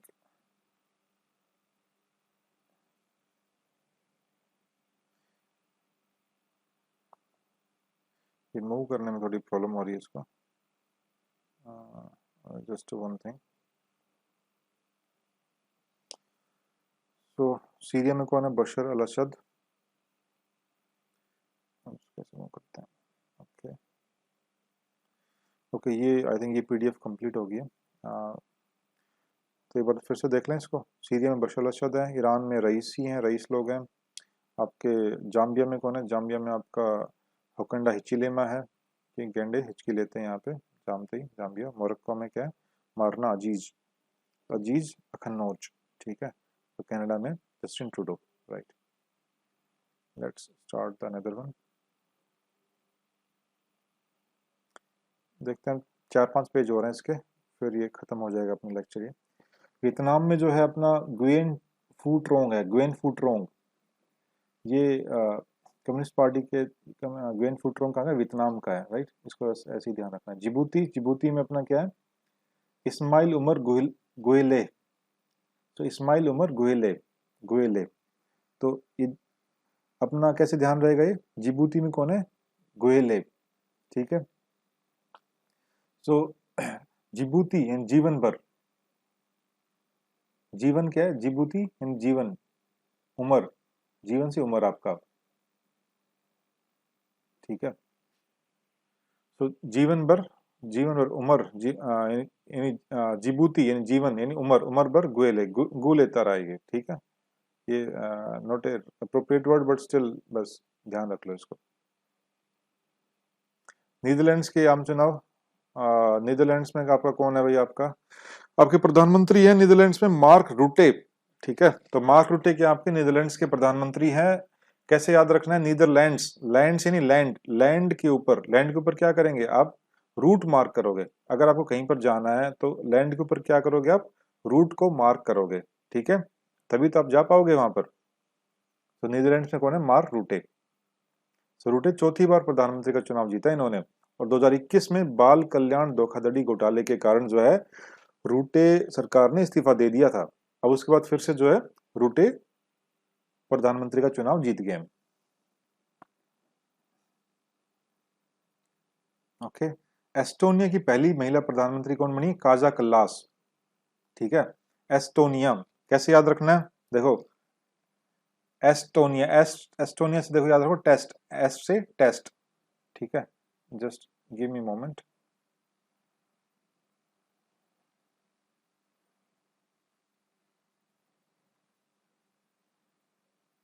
तो एस्टोनिया, एस से टेस्ट, जो टेस्ट नहीं हुआ कहीं पर, तो टेस्ट नहीं हुआ तो क्या हुआ, एस्टोनिया, देखो टेस्ट नहीं हुआ, तो एस्टोनिया टेस्ट नहीं हुआ, तो टेस्ट में क्या हुआ, काजल क्लास से चली गई। टेस्ट नहीं हुआ तो क्या हुआ, काजल क्लास से चली गई। काजल एक पढ़ने वाली लड़की थी और टेस्ट नहीं होने पर क्या हुआ, काजल क्लास से चली गई, राइट। ऐसे करके ध्यान रख सकते हो। तो काजल हमेशा क्लास में नहीं बैठती है, जब टेस्ट नहीं होता है देन काजल जो है क्लास से चली जाती है, राइट। काजल, काजा क्लास, बस नाम ध्यान रखो। अब ये ध्यान देना कि एस्टोनिया जो है वर्ल्ड का एकमात्र देश ऐसा है जिसके दोनों शीर्ष पदों पर यानी प्राइम मिनिस्टर एंड प्रेसिडेंट दोनों क्या है, महिलाएं हैं एस्टोनिया। तो इंपॉर्टेंट हो जाता है इसलिए। सो काजा कल्लास आपकी प्राइम मिनिस्टर है और राष्ट्रपति कौन है, केस्टी कलजुलैद, केस्टी कलजुलैद। अब देखो काजा कल्लास के और ये भी क्या आपका केस्टी कलजुलैद। सो के नाम से हैं आपके दोनों, head of the government and head of the state, यानी प्राइम मिनिस्टर और प्रेसिडेंट दोनों क्या है, के नाम से हैं, ठीक है, एस्टोनिया की। नेक्स्ट है आपका किर्गिस्तान। किर्गिस्तान अपना क्या है, सेंट्रल एशियन कंट्री, हमने पढ़ा अभी। ईएससी को भी मेंबर है किर्गिस्तान जो है। इसके नए राष्ट्रपति कौन है, सादिर जापारोव, ठीक है। सादिर जापारोव क्या है, अपने किर्गिस्तान के नए राष्ट्रपति हैं। कैसे याद रखना है, किर्गिस्तान गिरे हुए, तो कितने गिरे हुए हैं, कितने गिरे हुए हैं, सदा रोवे का जाप करता है, सदा, सादिर से सदा, सदा रोवे का जाप करता है। कितने गिरा हुए लोग, कितने गिरे हुए लोग हैं किर्गिस्तान से, कितने गिरे हुए लोग हैं, सदा रोवे का जाप करता है। सो सादिर जापारोव। देखो बस एक क्लिक कर जाएगा आपको, कोई भी एक टर्म आपको कहीं पर भी माइंड में सुनी हुई बात या फिर ये पढ़ी हुई देखी हुई, आपको ट्रिक्स वगैरह माइंड में क्लिक कर जाएंगे। इनकेस क्वेश्चन आता है तो आप कर पाओगे इसको। रोमानिया के नए प्रधानमंत्री कौन है, फ्लोरिन सीटू। तो रोमानिया किससे याद रखना है, रोमानिया से रोमियो, ठीक है। रोमियो क्या करता है, रोमियो सीटी बजाता है, ठीक है। फ्लोरिन, रोमियो क्या करेगा, फ्लोरिन फ्लावर, फ्लावर लेके सीटी बजाता है, ठीक है। कुवैत के प्रधानमंत्री की पुनर्नियुक्ति हुई है। कुवैत का कौन प्रधानमंत्री दोबारा फिर से बना है, अल सबा, ठीक है, अल सबा, कुवैत, कुवैत अल सबा, अल सबा से याद रखो, कुवैत अल सबा। तो कुवैत के अंदर क्या हो, अल सबा।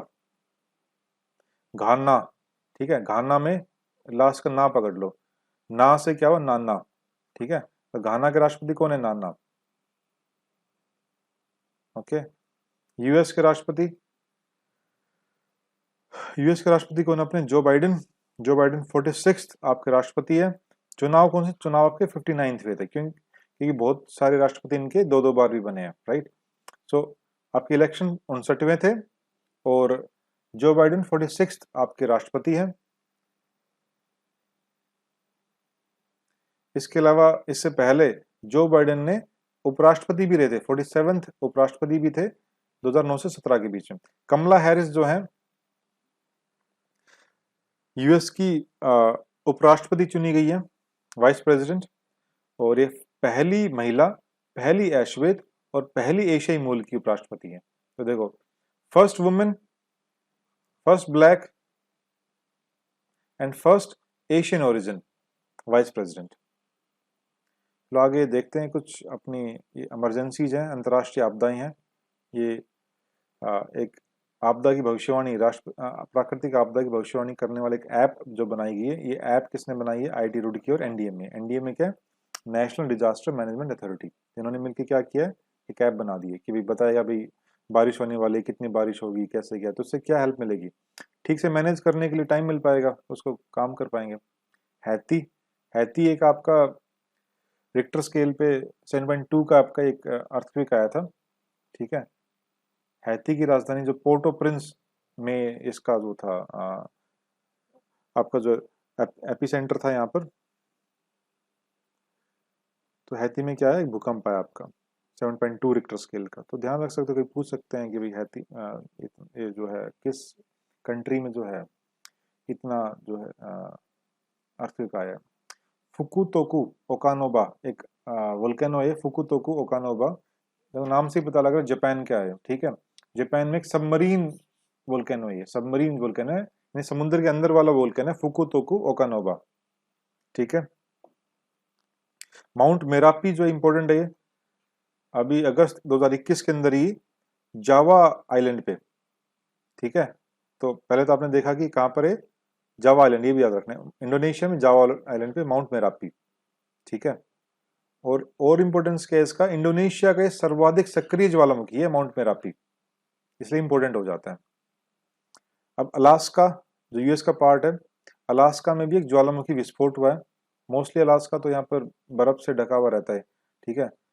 तो अलास्का में देखो कौन सा? पावलोक, पावलोक ग्रेट सिटिकन रिलेशन, ये आपके और द्वीप में स्थित सीसी सोपोयान ज्वालामुखी शामिल है, ठीक है। तो पावलोक ज्वालामुखी जो है ये अलास्का के सबसे बड़े सक्रिय ज्वालामुखी में एक है। तो पावलोक का नाम याद रखो, पावलोक ज्वालामुखी का है, अलास्का के अंदर है। टर्की में जो है सी नोट का प्रकोप, सी नोट, या देखो 2021 जून के अंदर क्या हुआ? ब्लैक सी को एजेंट से जोड़ने वाला कौन सा सी है अपना? मरमरा सी। इस मरमरा सी में सी नोट का प्रकोप देखा गया। सी नोट कहाँ मिला है? कहाँ प्रकोप देखा गया सी नोट का? मरमरा सी में। सी नोट है क्या? सी नोट एक तरह का मरीन मुसिलेज काइंड ऑफ है। मरीन मुसिलेज क्या है? एक हरे रंग का कीचड़ पंख जैसा है। जब बहुत ज्यादा एनरिचमेंट हो जाता है न्यूट्रिएंट्स का, आपने यूट्रोफिकेशन सुना होगा in your environment as well, तो उसकी वजह से आगे क्या होता है? बहुत सारे न्यूट्रिएंट्स आते हैं और वो वहाँ के एक तरह से बहुत कवर अप कर लेता है सरफेस को, वाटर सरफेस को, ठीक, अलगल ब्लूम हो जाता है। तो मरीन मुसिलेज ये बोल रहे हैं यहाँ पर, हरे रंग का कीचड़ पंख जैसा है, इसको सी नोट बोला जा रहा है यहाँ पर। तो सी नोट कहाँ पर? मरमरा सी में इसका प्रकोप देखा गया। मरमरा सी कहाँ से कहाँ? आपका ब्लैक सी और एजियन सी को कनेक्ट करता है। ये लोकेट करना आपको एटलस के अंदर सही ठीक से याद रखने के लिए। इसके अलावा कुछ और आपके कुछ साइक्लोन, हरिकेन, टाइफून्स वगैरह हैं, कौन कौन से कहाँ कहाँ इफेक्ट किया है। इडाई हमने पढ़ा था, ठीक है। इडाई काफी ज्यादा ये मोस्ट सीवियर के अंदर आया था। अपने मोजाम्बिक हमने देखा था कि जो मोस्ट अफेक्टेड अपना जो इनसे रिगार्डिंग जो रहा है, ठीक है। इडाई कहाँ है? Mozambique, Zimbabwe, Malawi. Kenneth Mozambique, Dorian Bahamas, Hagibis, Hagibis के टाइफून है जापान में। फैक्साई, फैक्साई भी टाइफून है जापान, नाम से देखो लग रहा है। फानी, फानी इंडिया में, ठीक है। निसर्ग, निसर्ग भी इंडिया में। इनका ये और देखना कि इंडिया में किस जगह आए हैं, ठीक है। एम्फान, एम्फान भी इंडिया में। तो फानी, निसर्ग, एम्फान का इंडिया में, ठीक है। इसके अलावा निवार, निवार इंडिया, श्रीलंका, ठीक है। ये लास्ट ईयर की बात है ये तो। माउंट सीनाबंग ये वोल्केनो कहाँ पर? इंडोनेशिया में। तो माउंट मेरापी था कहाँ पर? जावा में, इंडोनेशिया के। माउंट सीनाबंग कहाँ पर है? सुमात्रा में, इंडोनेशिया के। ये रिंग ऑफ फायर का पार्ट है, ठीक है। रिंग ऑफ फायर जहाँ पर की ये अलोंग द पैसिफिक आपकी रिंग ऑफ फायर है, जहाँ पर बहुत सारे अर्थक्वेक्स और वोल्केनोज आते हैं। साइक्लोन तोकते, आपका एक तोकते साइक्लोन कहाँ पर है? अरेबियन सी में। और लैंडफॉल कहाँ है? गुजरात में। तो सीधा यही क्वेश्चन आ सकता है, साइक्लोन तोकते कहाँ पे लैंडफॉल किया है, कि किस सी में? अरेबियन सी, गुजरात। एक्सट्रीम सीवियर कैटेगरी में इस साइक्लोन को रखा गया। देन एक यास तूफान है आपका, यास आपका साइक्लोन है। तो ये कहाँ पर आया? पूर्वी तट पर, और बांग्लादेश के दक्षिण में यास तूफान आया। तो कहाँ पर आया? ईस्टर्न कोस्ट पे, यानी बे ऑफ बंगाल के अंदर जो है यास साइक्लोन आया है। मोस्ट अफेक्टेड अफेक्टेड कहाँ रहे हैं? ओडिशा और वेस्ट बंगाल आपके अफेक्टेड जो है स्टेट्स रहे हैं यहाँ पे। नाम करे ओमान ने दिया है, ओमान ने सुझाया है। इसका नाम, इसका मीनिंग क्या होता है? जैस्मीन होता है। अलग अलग कंट्रीज जो है वो नाम को सजेस्ट करते हैं इसके। दुनिया का सबसे बड़ा हिमखंड, हिमखंड जो है एक तरह से हिमखंड कहाँ? एंटार्क्टिक से जो है टूट के जो है वर्ल्ड का सबसे बड़ा हिमखंड अलग हो गया है। और ये किस सी में? बेडेल सी एक है, बेडेल सागर एक है, वहां पर रोन आइस सेल्फ से अलग हुआ है। सो रोन आइस सेल्फ से जो है ये दुनिया का सबसे बड़ा हिमखंड अलग हुआ है। कौन से सी में? बेडेल सी में, बेडेल सागर में।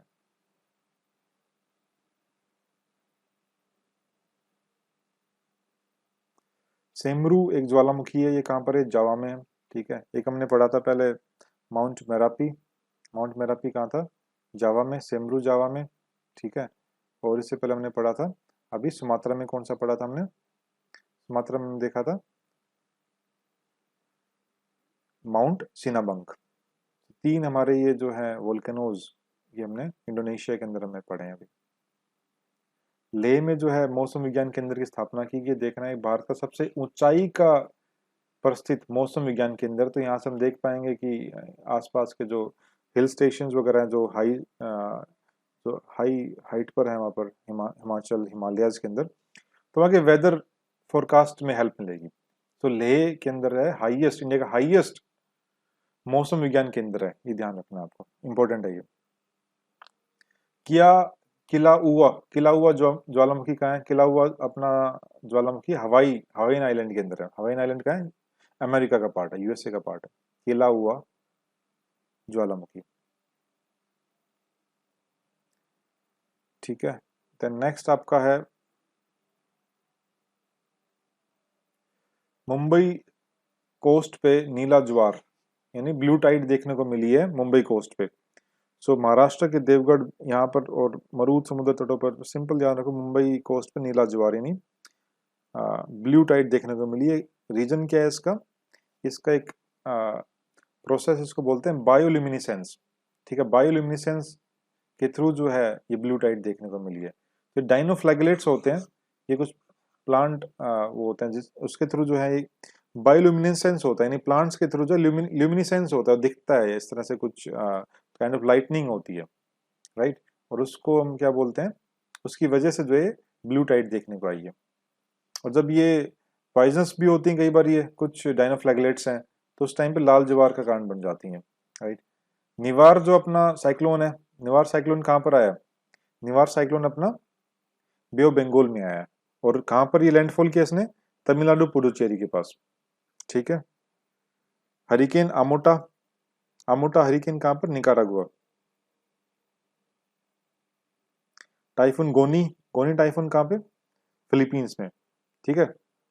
गोनी टाइफून कहाँ? फिलीपींस में। अब देखो, जो ट्रॉपिकल साइक्लोन्स होते हैं, टाइफून कहाँ बोलते हैं उनको? टाइफून बोलते हैं अपने, आप कह सकते हैं पैसिफिक, वेस्टर्न पैसिफिक के लॉन्ग, यानी वेस्टर्न पैसिफिक यानी अपना चाइना जापान के लॉन्ग, ठीक है। और हरिकेन कहाँ बोलेंगे? हरिकेन बोलेंगे अटलांटिक ओशन में, नॉर्थ अटलांटिक ओशन में, along the Mexico, USA.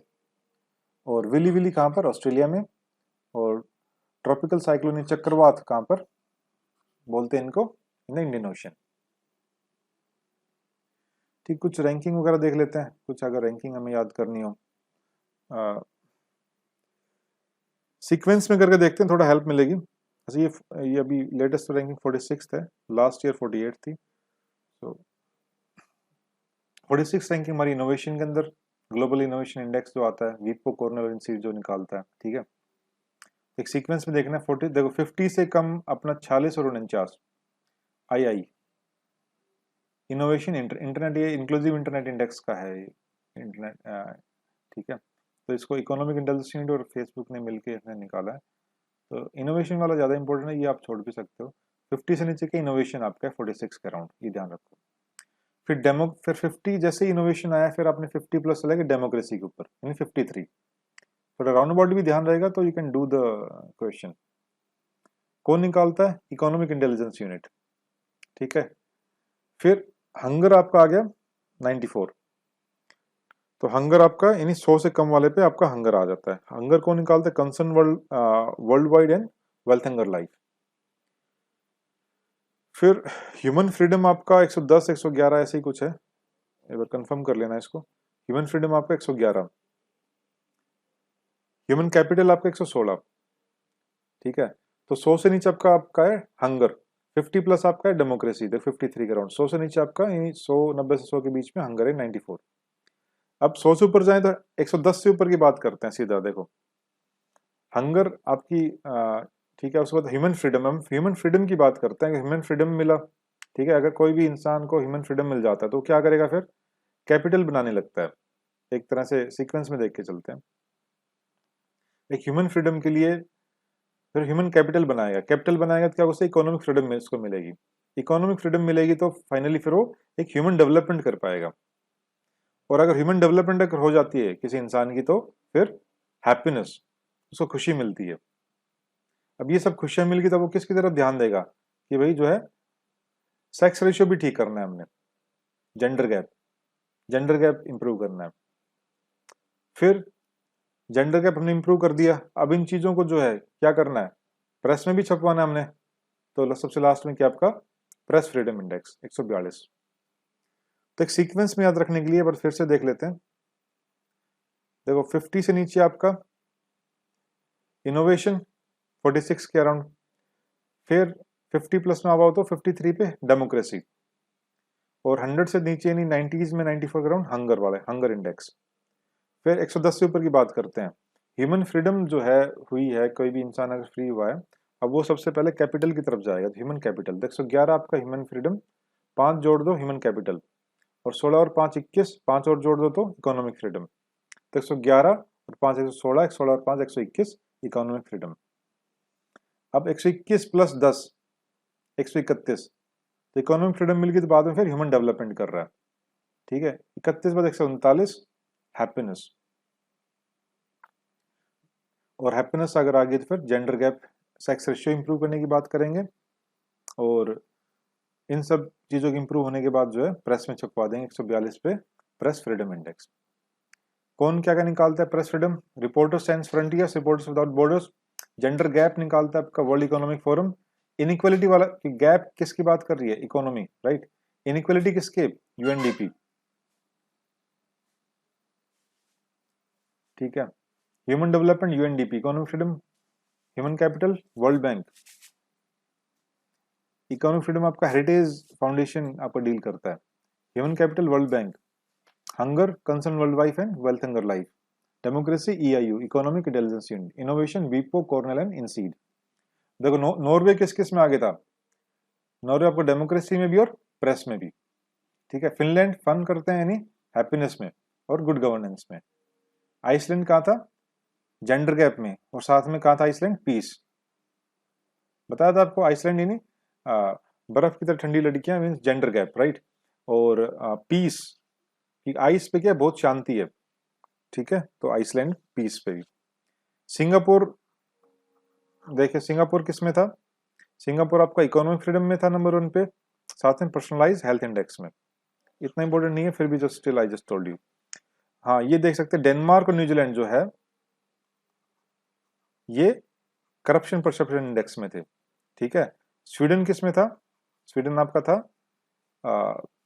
Climate change performance index सीसीपीआई।